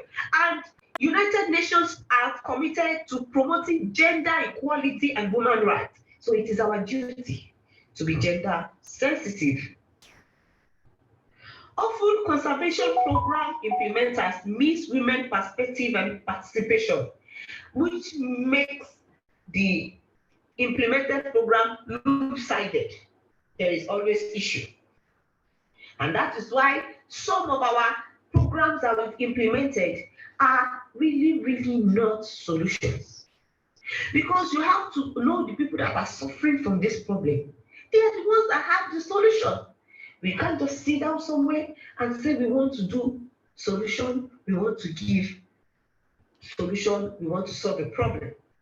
To us, implementers need to think about gender integration in their programs. So I want you to know that as a woman, you are a problem solver. Let me put it that way. As a woman, you're a problem solver. Because a woman, you are needed in national ocean conservation policies. So you are needed. The world needs you. And we need to understand the social and cultural context within which conservation activities are implemented. To integrate gender, there are three major aspects. Number one, collection of sex disaggregated data, gender-sensitive project design, developing indicators for monitoring gender integration throughout the project cycle. So I want you to know, man or woman, boy or girl, any research you are doing in the ocean sector, you want it to go far, you want it to sell, I want you to know that you need to inculcate gender. And it has to start from the project designing. From inception, when you are designing your project, you should know that you are all out to collect sex disaggregated data. Make it balanced. Time will not allow me, permit me to go deep into it because I've dealt with this even on international fora. Sex disaggregated data is one major way forward in ocean conservation matters. And we also have to develop indicators of monitoring it. So to all of you doing research here, or going to work here in one way or the other, I'm not just saying this because I have to talk about gender. This is what the world has established. When you talk of gender and conservation, women and ladies, this is for you. You need to participate. Participation is important. I have showed you the funds that are available. There are funds available everywhere for you to carry out research. There are grants available, especially for women. For example, I'm a fellow of African women in agricultural research and development. When you hear agriculture, you hear women in agriculture, women in science. So many opportunities for us avails. You need to be participatory. Then you need to have a link to rights. You should know your rights. A woman has a right.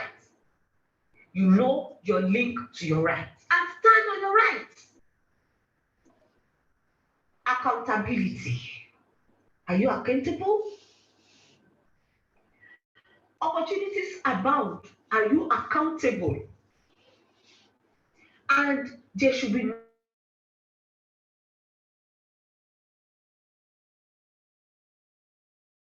no discrimination. No, say to it. Women are fully involved. We are there. Empowerment. Seek to be empowered. And we need to transform social norms.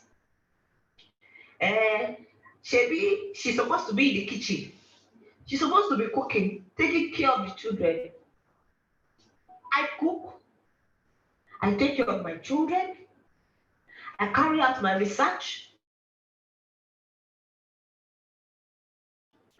I take care of my family, and I'm working on ocean conservation. So what are you telling me? And I keep learning. I keep participating. I go for my rights. I am accountable. And I get empowered. And I'm working towards transforming social norms. As a woman and as a girl, you need to rise up. You need to stand firm.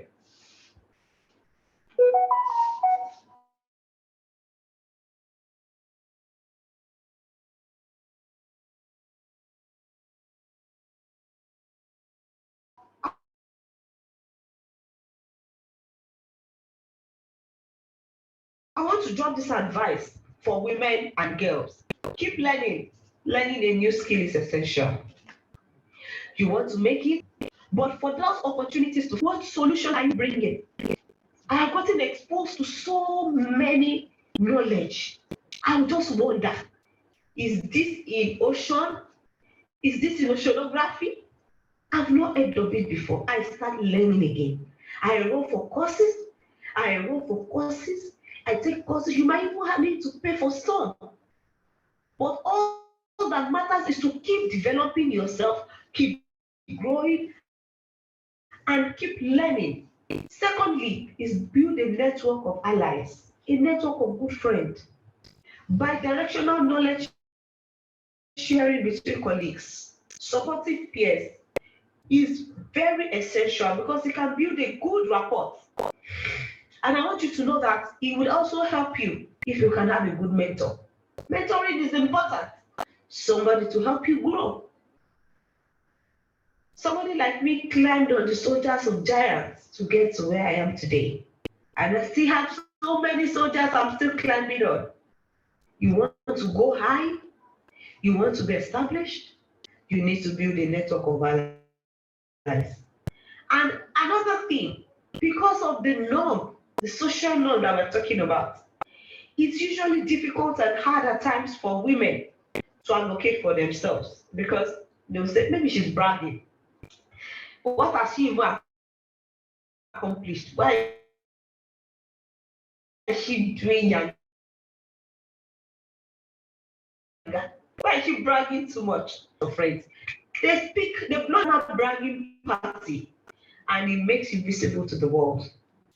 and put less burden on you. You need that.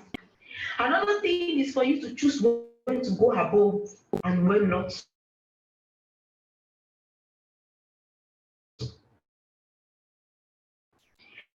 Anything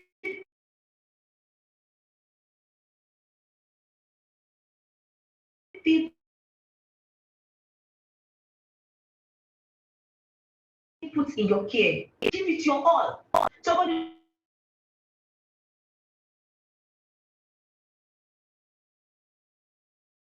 will say, when they give me assignment, I die there. Permit me to say, go the extra miles, don't give excuses. It's sensitive when you don't need to. And I have so much zeal. But when I see some red flags, I don't know. This is not going to go over. Be very sensitive.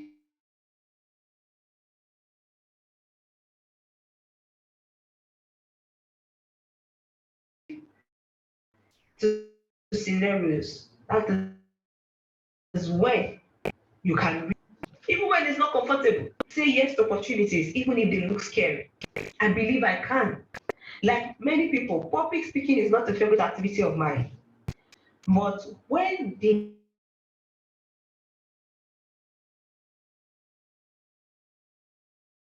give me any opportunity to speak so that you can be confident, those are ways you can harness opportunities that exist in oceanography. And I want you to know that for women and girls, it's a spectacular field and a unique sector. For example, I was privileged to attend the United Nations Commission on the Status of Women in New York,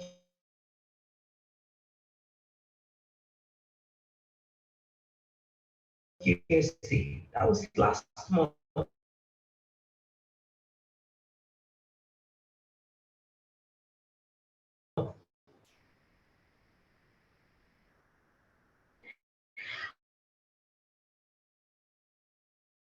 And I want you to know that the United Nations bring women from all over the world to discuss issues concerning women and the world. And one major aspect is natural resource. Somebody like me was there on the platform of the ocean, managing the ocean, managing our natural resources. I extracted some points today. Women have always lived for them. It is now time only at the lower end of food systems, but also they are on the menu. Now, the United woman, you want to shy away from conservation? Don't shy away, push yourself in, because very soon we will need you at the help. There are spaces being created at the top for women and girls. We need you. Because table where decisions are being made, then you're the menu. You don't have a choice. Anybody can pick you, eat you, and throw you away. So please, women have Labor Day because our parents, our mothers in particular, suffered to train us through school. They saw work. Some of our mothers sold fish. So what are we supposed to do? We're supposed to take the book by the hand and sit at the table, high up there. The United Nations has established it now. So please learn a skill, develop yourself, push yourself forward, give yourself visibility. There is need to promote women and girls full resource management. That's another key point that we took away from there. And natural resource management, one major natural resource we have is our ocean.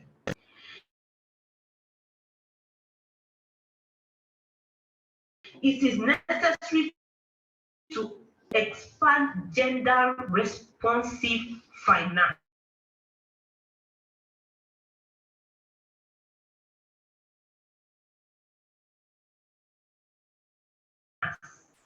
for the environment. So even the financial sector is expanding to respond to women and youths, young girls, because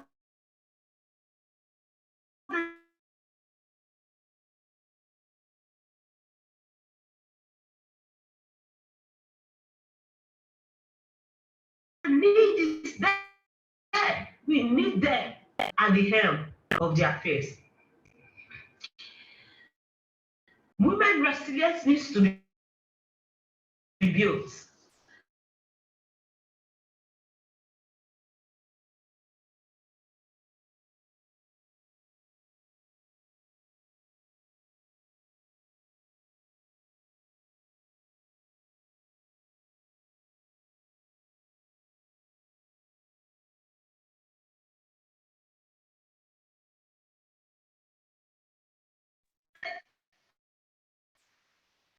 You can be at the highest top. Some women have done it, and you can tell yourself, I can. Yes, I can. A lot of opportunities are bound for you in ocean and conservation. I wish you all and do enjoy the rest of the day. Bye. Thank you for listening. A round of applause for Dr. Please. Yes, a round of applause for Dr. once again. So if you listen closely, you will see some of Doctor's lecture.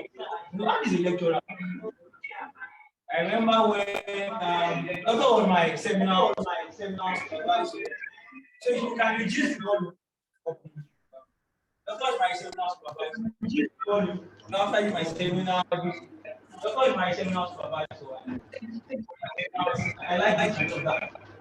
So after we conference and we take manuscript and to accept it, we take manuscript to accept it. You can mute it. Doctor to make a presentation. So I was still engrossed in my larger projects. I think it was okay. I think it was before then. I had a PhD. I didn't go back and do this. So when she was speaking and she was saying some things. No, don't say I was still engrossed in my larger projects. And the doctor asked, I didn't go back and do this. I said, also I'm thinking she has pushed her. And I also pushed her to take a move. As a man here, you can take this to take a move. As a man here, you can involve it's community action. Citizen science. You can go to our YouTube channel. We have a channel. We organize seminar every month. On Zoom, and we organize on our YouTube channel. Everybody across the globe on our seminar. We spoke on citizen science. You can act as a citizen science. You don't need to be an oceanographer. If what you want to do is organize youth action, people to pick up plastics, go up and clean rivers, or you want to teach women how to make crafts with plastics, right? That simple action can bring you thousands of dollars. Right? The African challenge by Sheimwe Jo. Sheimwe is a young girl. She's one of the top 10 female activists. Am I wrong? Very in Nigeria, right? And I work with youth in Africa. I tell you what, she is my boss. She is my boss. Are you amazed? She's a pyramid, right? She had led over 20 projects at a young age. Right? We worked together, I mean, director of operations. We worked together, she has led so many other ladies. I think you cannot. The fact that you have not started now does not mean you cannot start now. So you should take an action and take. Thank you very much. All right, before we go to our last session, are you enjoying it? Yes. So we are going to our last session, and this speaker is amazing. But before then, I want to quickly introduce us to our impact summit. Last year, I told you that we were sponsored by the National Geographic Society. How many of you know NAGIO? Yeah. So National Geographic Society is sponsored Aquaworld.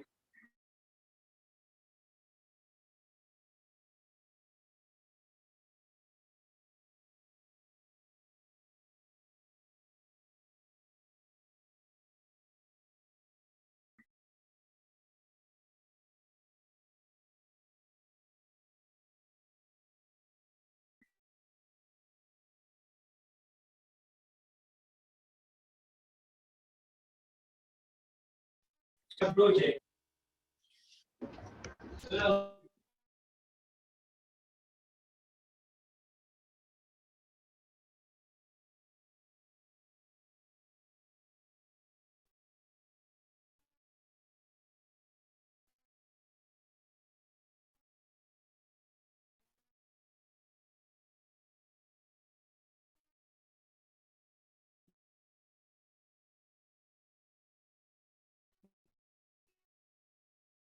again, we set my come back. This data probably after the fourth speaker. So I will no, not this. The PDF. Um,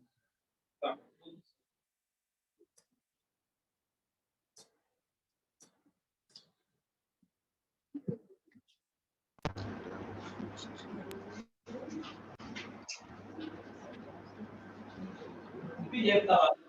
PDF tab.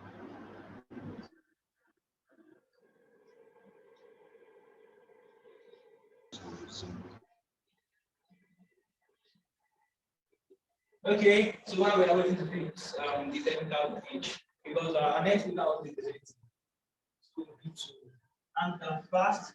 All right. So okay. So while sometimes we answer fast. Someone just can say that environmental is I want to connect to it. Footer, connect to the person. So when you like that, I'm not going to the project. Because people are very young. I'm not going to the project. I have power that done this as an idea. So I want to give you, you know, and I've not saved his number, and I've been chatting, I'm behind back. So I think 2 or 3 months later, I saved his number. And I saw the news, big news.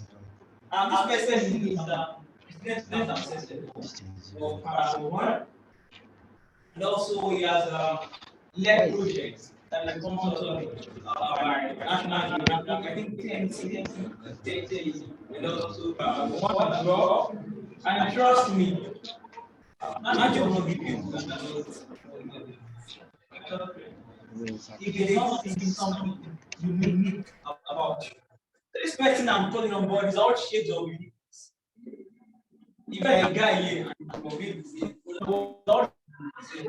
that's a glitch. So, a round of applause to our next speaker, person of Samuel Fajano, who will now tell us, share his experience of youth in action, how you can welcome Samuel Fajano, who will now tell us how you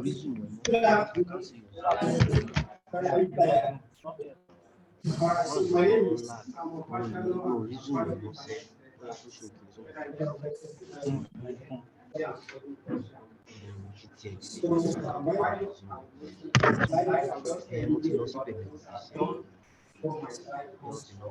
So basically, during my IT during my IT in 2021, came across a program like Aquaworld, which was focused on marine and coastal conservation, and also it was a program that was aimed to help global contribution. I have also always been involved in environmental sustainability project from that to forestry, which is my first. Because then I had my idea about ocean conservation to be very honest. And I said, okay, I want to learn more. I applied, got the first stage, second stage, third stage. I because out of 100, was one out of four. Was one out of four. And so this program was society. During the program, we have to focus on preservation. We have to keep the problem in the local society where I like to work as part of this society. How many of you are aware that is a beach home in those states? All right, so in 2021, a lot of people were not aware. And after I started that project at Aramis, I worked on the story map as part of the program where I studied conservation issues in Aramis society in stakeholders that are 2021, a lot of people were not also, possible solutions that can be implemented. Seven best projects, and also after the program, I got it for one hour. And also after the program, I got it for the youth. So basically, today I will be showing the future of youth in action. Thank you very much. I want to appreciate Aquaworld team that are using it. They bring the inspiration to you. The next slide, please. So basically, I want you to understand that saving future starts with you. I think one of the ideologies that is flying around is like about the basically, I also live a life.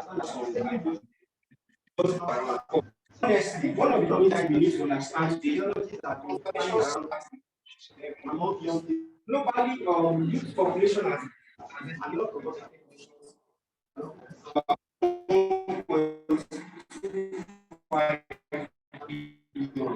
1.25 billion, and it's in 15 to 24. I believe like large amount of us. So imagine if those are all of us, honestly, all of us understand about saving. I want to believe I will start to be doing this. So one thing I need you to know is so saving the ocean starts. All right, next slide. Globally, all right, so these are top facts about number one, the ocean is the largest ecosystem in the world. And our ocean population is growing, young people need the information, which is that we have more more and also from the ocean, because and also the ocean is also the source of most of the according to one side,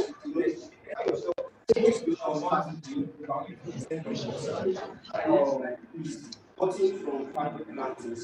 So another thing you need to know, fashion of the ocean is number one, the ocean is the largest ecosystem on Earth. And more secondly, the ocean is very rich. Recently or currently, it is estimated that about 80% of ocean species are yet to be discovered.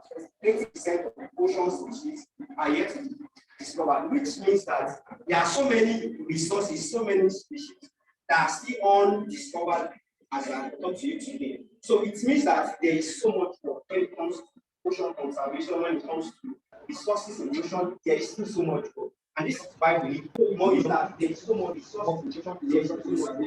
And lastly, it is the ocean is threatened by human activities. Talk about overfishing, talk about plastic pollution, talk about oil spillage, and many other ocean issues that we have caused by human activities. And the ocean is getting more impact in all of these activities. Next slide, please. By human activities.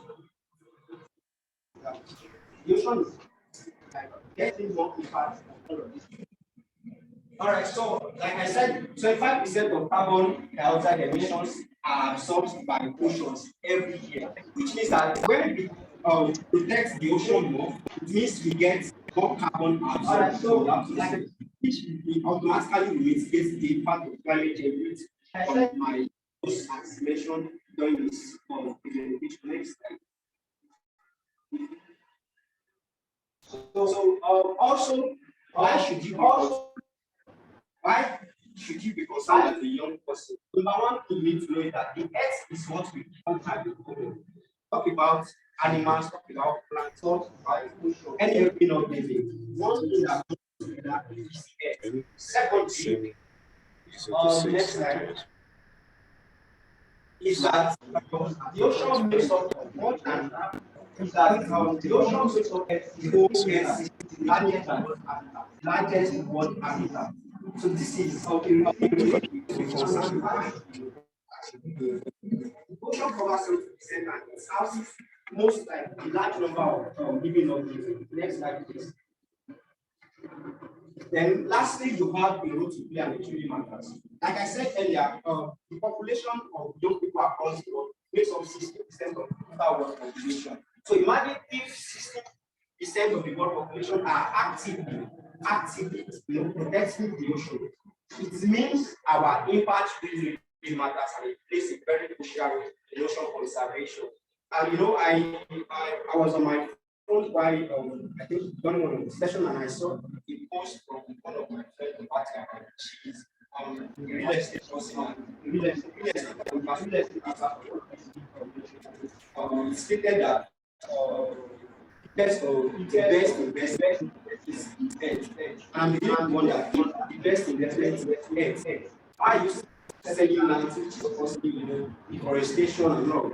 So it means that we have more young people engaging in conservation.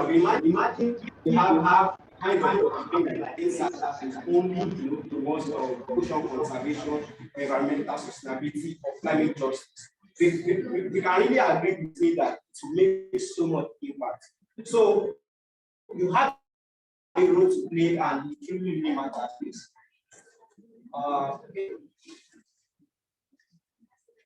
All right. Environmental sustainability or climate justice. We can really agree. So basically, I will be sharing with you some actions we can participate. I understand many of us are members of Aquaworld that have given us a lot of knowledge about educating ourselves, about educating others, as well as getting involved in conservation projects. But for those of us that are new, just like by now, I need to understand that as of 2020, like some mentioned about it, every has covered just slightly above 7% that is reported in 2021 according to IPA. So currently, one of the moves that organizations, NGOs, and conservation organizations are pushing currently is the 30 by 30 agenda, which means that 30% of the entire population should be protected by the year 2030. Currently, we are in 2020, which means I have a lot to do. As at what's it called? As at 2021, we have just 10.7%, and are targeting 30% by 2030. So it means that there is a lot of work, and this cannot be done by people. You agree with me? This cannot be done by people. You agree with me? So it means that this relies solely on the actions. Next slide, please.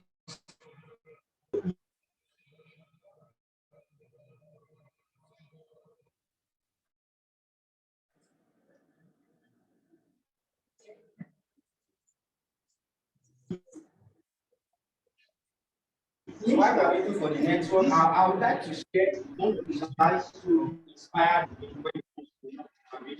I've met a lot of people talk about this, all talking about next slide, so many other amazing young people.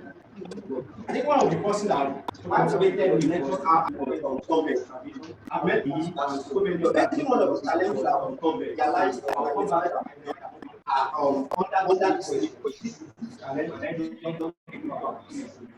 First, people are one. I believe the question some people's minds today. What can you do to save us? Secondly, how can you influence others to Others speak about doing how education plays right now. And also lastly, can be how we participate in this next slide. So all of these questions will be answered from this slide. So basically, what are the new actions you can take? Number one is educate yourself and others. Honestly, I understand many people are not aware about it. No, it's not. I was not aware about it. Even though as I 2020, I was following this I was involved in forest. But then there's a place of you understanding the challenges it's facing and the impact on lives. You know, many of you will not understand impact just the same plastic bottle human lives when you want honestly. You get it. Because it's very important to be consciously educated. Don't go on the internet, streaming videos on Instagram, on YouTube and see impacts of plastic human on fish, and then you understand why you need to be. Secondly, there's a bit of I think some weeks back talking about how she's interested in this story, trying to say she was interested, having flesh to part of her body. Some recommending make her our and because of the ideology of the woman, they want to go now more fishes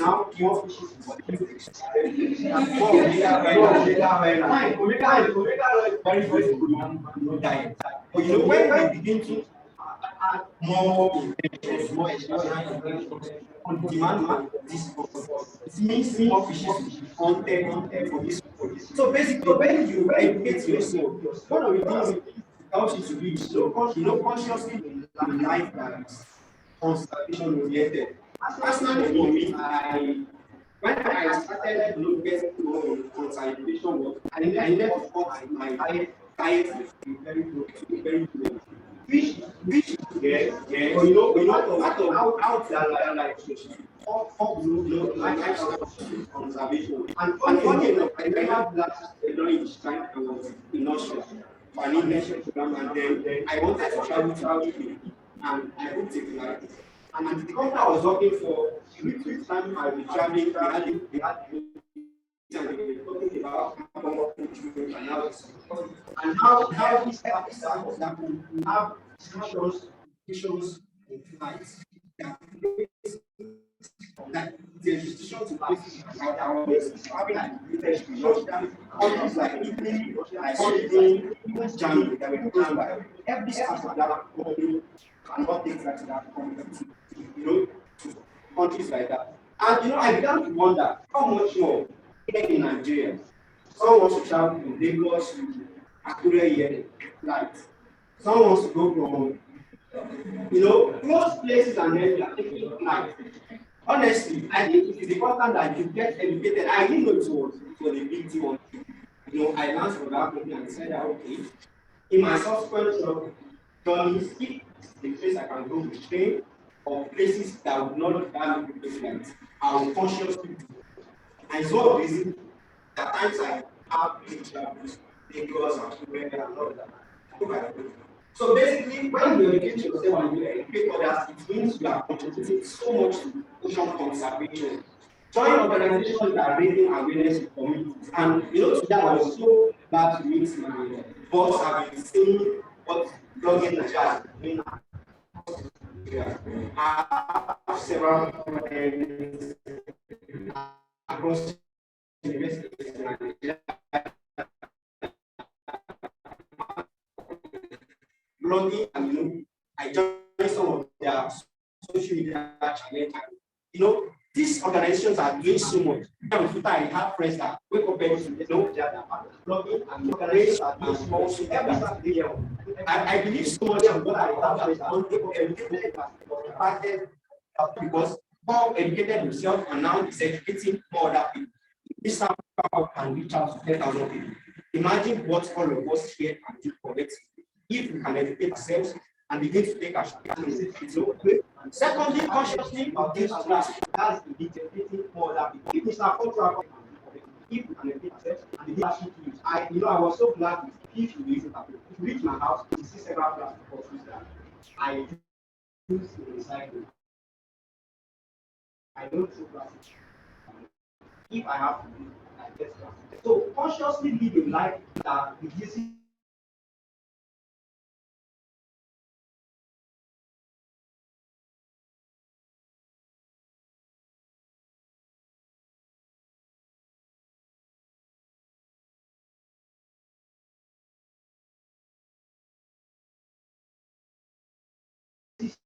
threats to the ocean. Plastic bottle for plastic. And when you begin to educate yourself, and you know sometimes because most do people in life, we give the plastic bottle to go along with the conservation. Secondly, support conservation support, which I think I'm speaking about. You have to volunteer or join organizations. If you don't have the conservation organizations that or maybe that are working with supporting these actions, there are several. I think that we have several organizations on campus. We have blogging in Nigeria. We have Aquaworld. We have so many organizations that are doing so many things. I can tell you, joining and volunteering going participate in it's not a letting to do. I understand how some people about the water, bringing beach cleanup, just and then we do it. I tell you the result we are getting for doing this. Last year I said how you should advocate for ocean conservation. How many of you when the video came back on social media, how many of you said short video about let me see it. No, I feel free. No, I feel free. And they don't want. They don't want. So best ways of currently the biggest community already the biggest community social media. So please let's begin to advocate for ocean conservation on our social media. And this is what across every area. During my next session, my students from every side across different fields. So she enjoy in doing that, and she's doing so much. So it's really not about what you study, not about and trust me, it's about saving our plan. So please add for conservation. Post on social media, post anything related to conservation. You have about people that use music, write songs about conservation, and ask us artworks that conservation related. I think I've seen several artworks that are done with plastic recycling also in around society. So this cut across everything. Many of us don't big people in future, and teachers even some of you will become politicians, some of you will become brand CEOs. Let's promote conservation and pay for it. One of the challenges for adding in environment are very few. Stay and buy conservation. Really that behind political policies and support. I never when I wanted to go on environmental system, we needed government to place some rules in establishing some policies about the environmental system. No better to be as of today we will back on there.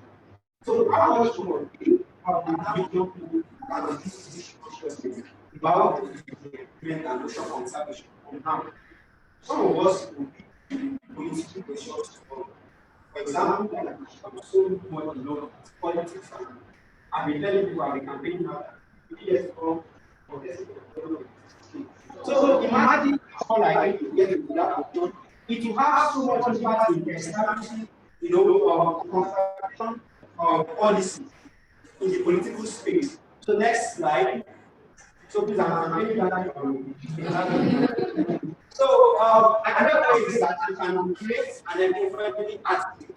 So as an ambassador for Aquaworld and my national geographic site, there are 3 online courses with National Geographic Society across different picture storytelling, geography, and related social conservation. These are things on go to National Geographic Society to see some of their courses that are making and run. These are programs that work. Secondly, I have that she recommend for you to be, so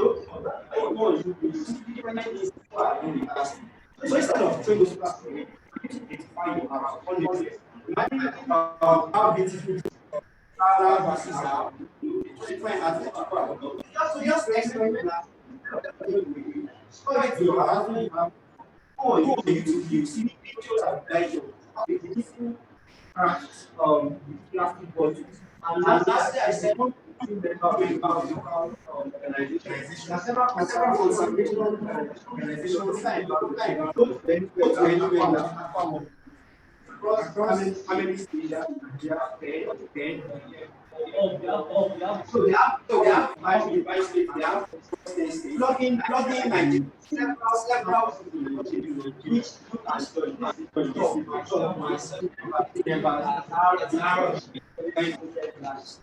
so I next slide. So lastly, this we currently have this program available to young people across any field, across country in the marine and conservation related extension program. And through this program, if you get selected, you'll be working with other, students from different parts of the world on conservation issues. You'll be getting certificates, which is really relevant. You get a stipend of $500 in the program. And also, you'll be able to apply for 6 funding opportunities from National Geographic Society. So, this program is currently open, and the application is done by me. I'm promoting this program since end this month.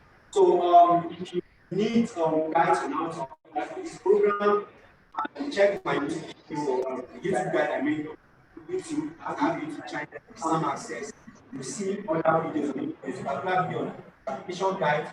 If you need the link to apply, you can go on this to some of my recent posts on LinkedIn. I have the application link there, things you need to know. Next slide. So lastly, I would say you can support social conservation efforts just as you support communities. Trust and achieving 30 by 30. So who believes this is possible? And how is it possible? And thank you very much.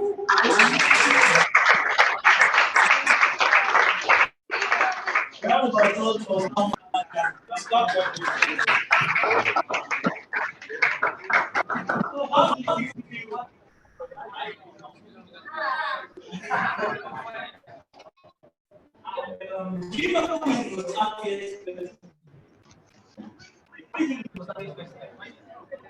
You are not as happy as you are not as happy as I'm excited that you on behalf of the family. Yes, when so the very part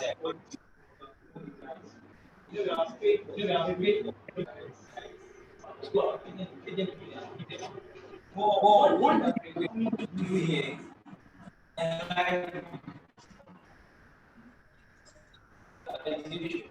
trust me, we are counting the program, we have pride you also. This money, why don't they around? Why don't they around? We want to put some good to. Yeah, there's someone like, I'm just going to present, so just calm down. But I can see this that I can collapse, and I'm saying this to that. And you're right. And okay. So before we go to the Q&A, I want to introduce to us here my managers. They are the one managing me. That are the event planners for My God, best ever, and we have done seminars, we have done different states, but our best really physical. And Aquaworld is the first hall. We did Aquaworld down to the was Aquaworld started from. So I'm calling out some names, I call your names, just wave wherever you are. So I'll call the another planning champion in absentia, President of Olutade, the assistant planning chairman, God's power, Obushe, Tom. What you see, you see our power. What you see, you see our power. All right, you see our power. Because the program everywhere, he says, the camera, put the camera like this. Put it like this. That's good. Person of Miss Adebe.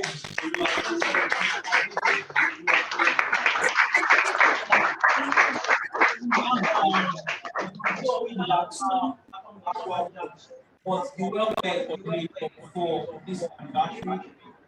She don't forget landlords and the person of the success.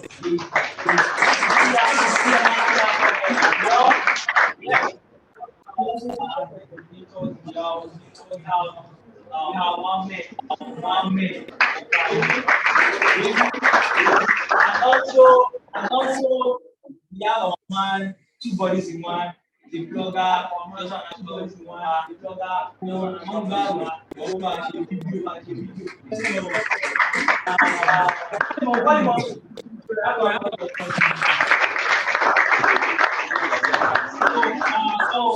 also, I see something. Okay, and also,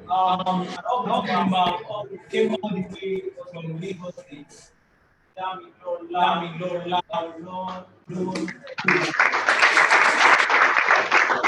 Yes, I'm only the reason of one of my babies. When we went to Nigeria, we had to train 15 that, and one of them there, the blogger, one of my colleagues. Also, we have our for our first reporting, person of our last report.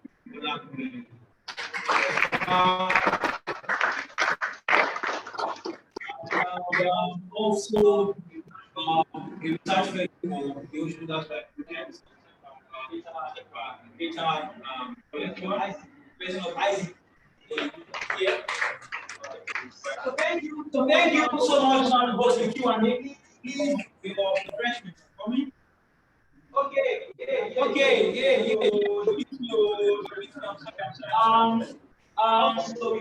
Also we have shape. Also. Yes, and someone to use as well. Instead, audio.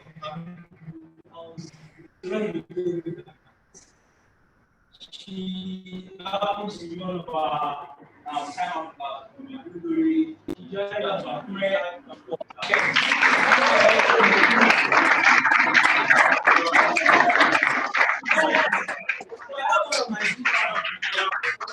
My Jesus.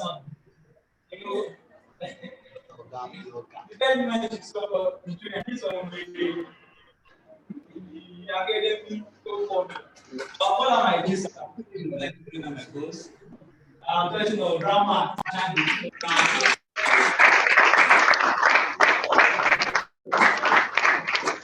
Okay, so before I give us about 10 minutes ago. Please, no, you have been just doing today. Once the president come, you take pictures. Life would adjust. So please, once you are done, please. When I don't just outside, go outside and take things. Cameraman, is there limit? So at this point, okay, before we end, okay, you know, let's give out the impact so we can end the live.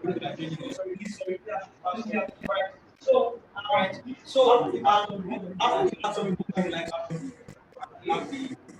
last year. So I told last year, I participated in our ocean drive training. Sometime last year, before we selected I don't know if participated in training. Okay, so call me. Everybody participated in training, right? So through that training, we were able to train over 50 undergraduates and youths, both male and female, from Bhutan, from Africa. Even some people before we selected, right? So we have an training to train male and female, selected from Africa. We have some training with all in the age range for COVID, and we implemented a new protocol in Nigeria. Now, what was the implementation address? Ocean and global cluster. Yes, yes. And what was our solution? We can use all the table, I think we made better use of our lives instead of weeks our life. We made life alive across rivers, we crossed through environments, we went on land, we visited existing communities, and we did fish in ocean production. With our major focus on as well as ocean. Next slide. So from March to December, our initial goal was to reach 20 communities, but we ended up engaging. Our first method of this is outreach. We were able to visit 81 schools across 10 communities. The last community was stakeholders meeting. We had community advocacy in the market. We had community advocacy. We also had transport because this is Arrow. In our seats, and we had a blue space. Just like we have people here, we had over 200 students, secondary school students, in different locations, and we are enlightening them. And we also trained them to become ocean advocates. And we had a plan to what you did here without supervision, through supervision, we were able to teach them how to make crafts, and also we were able to establish clubs in our schools. Even without our presence, they are uniting events like this. They are taking actions to promote ocean conservation. And here is it. If small children between the age of 4 and 17 are taking action to promote ocean conservation, with their level of IQ, with their level of wisdom, how much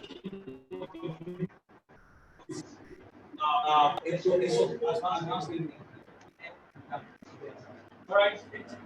All right. Let's like after our first. Let's like after our February, we have to reach out to government, Abuto community, the Barrett community, Akola community, keep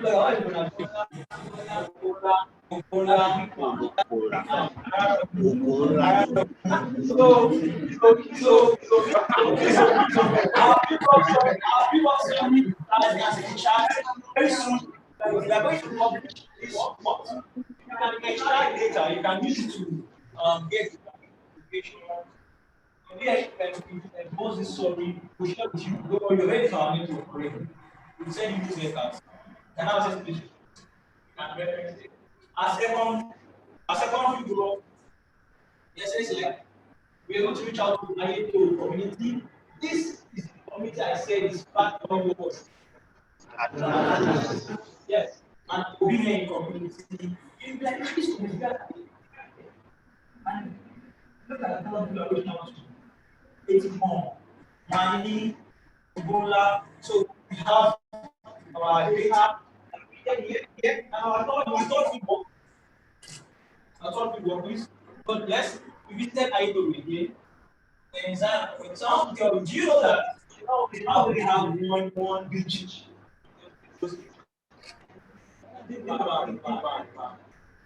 That same coastline, right? That marine coastline. Most of us, do you know? So I'm gonna say, I'll take another application. And so we visited all through October, right? This is our conclusion. So next, our impact through collaborating efficiency, just like you and I. So, visited 18 communities, we engaged 21 schools. We engaged 8,691 students. Then, outside today, we went to the streets, they engaged 1,405 residents, market women, and traders. We trained 250 students. We selected them and trained them specially to become ocean officers. And we had a team good things all established. We donated 7 plastics because of the way they throw plastic. And I gave them the problem. So they gave them plastic for them. Strong plastic. And it is filled up with point and transport. All together, that down here that is not showing, we were able to engage over 10,000 individuals.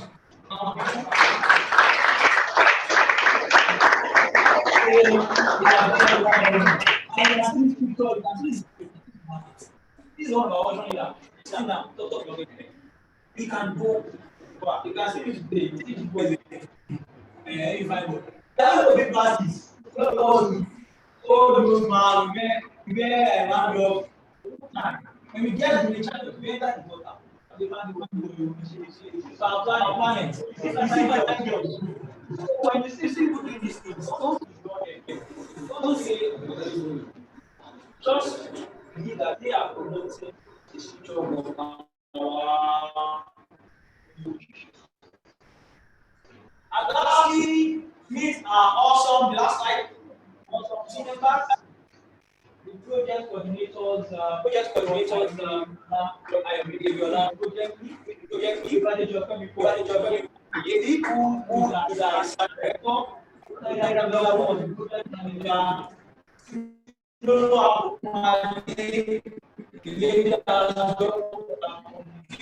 manager, and our team manager. Awesome team youth that you took the good by the first two group I was on camp, on phone call.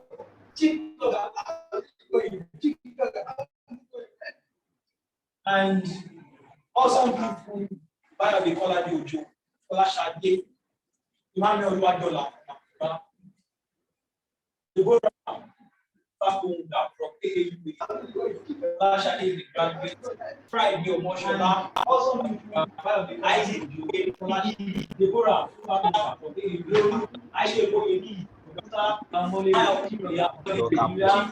Adelaja, Jajata, Isaac Commandment, Master Star,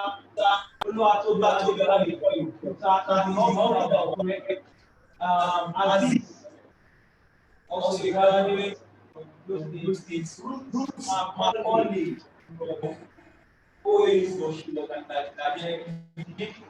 and this is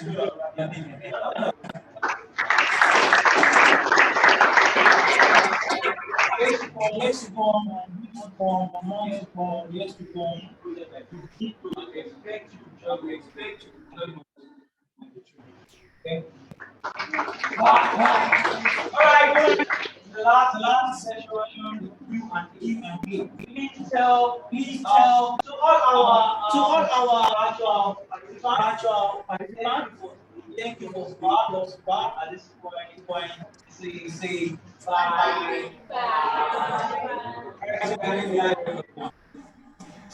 So please spend the refreshment. Now, let's have Q&A.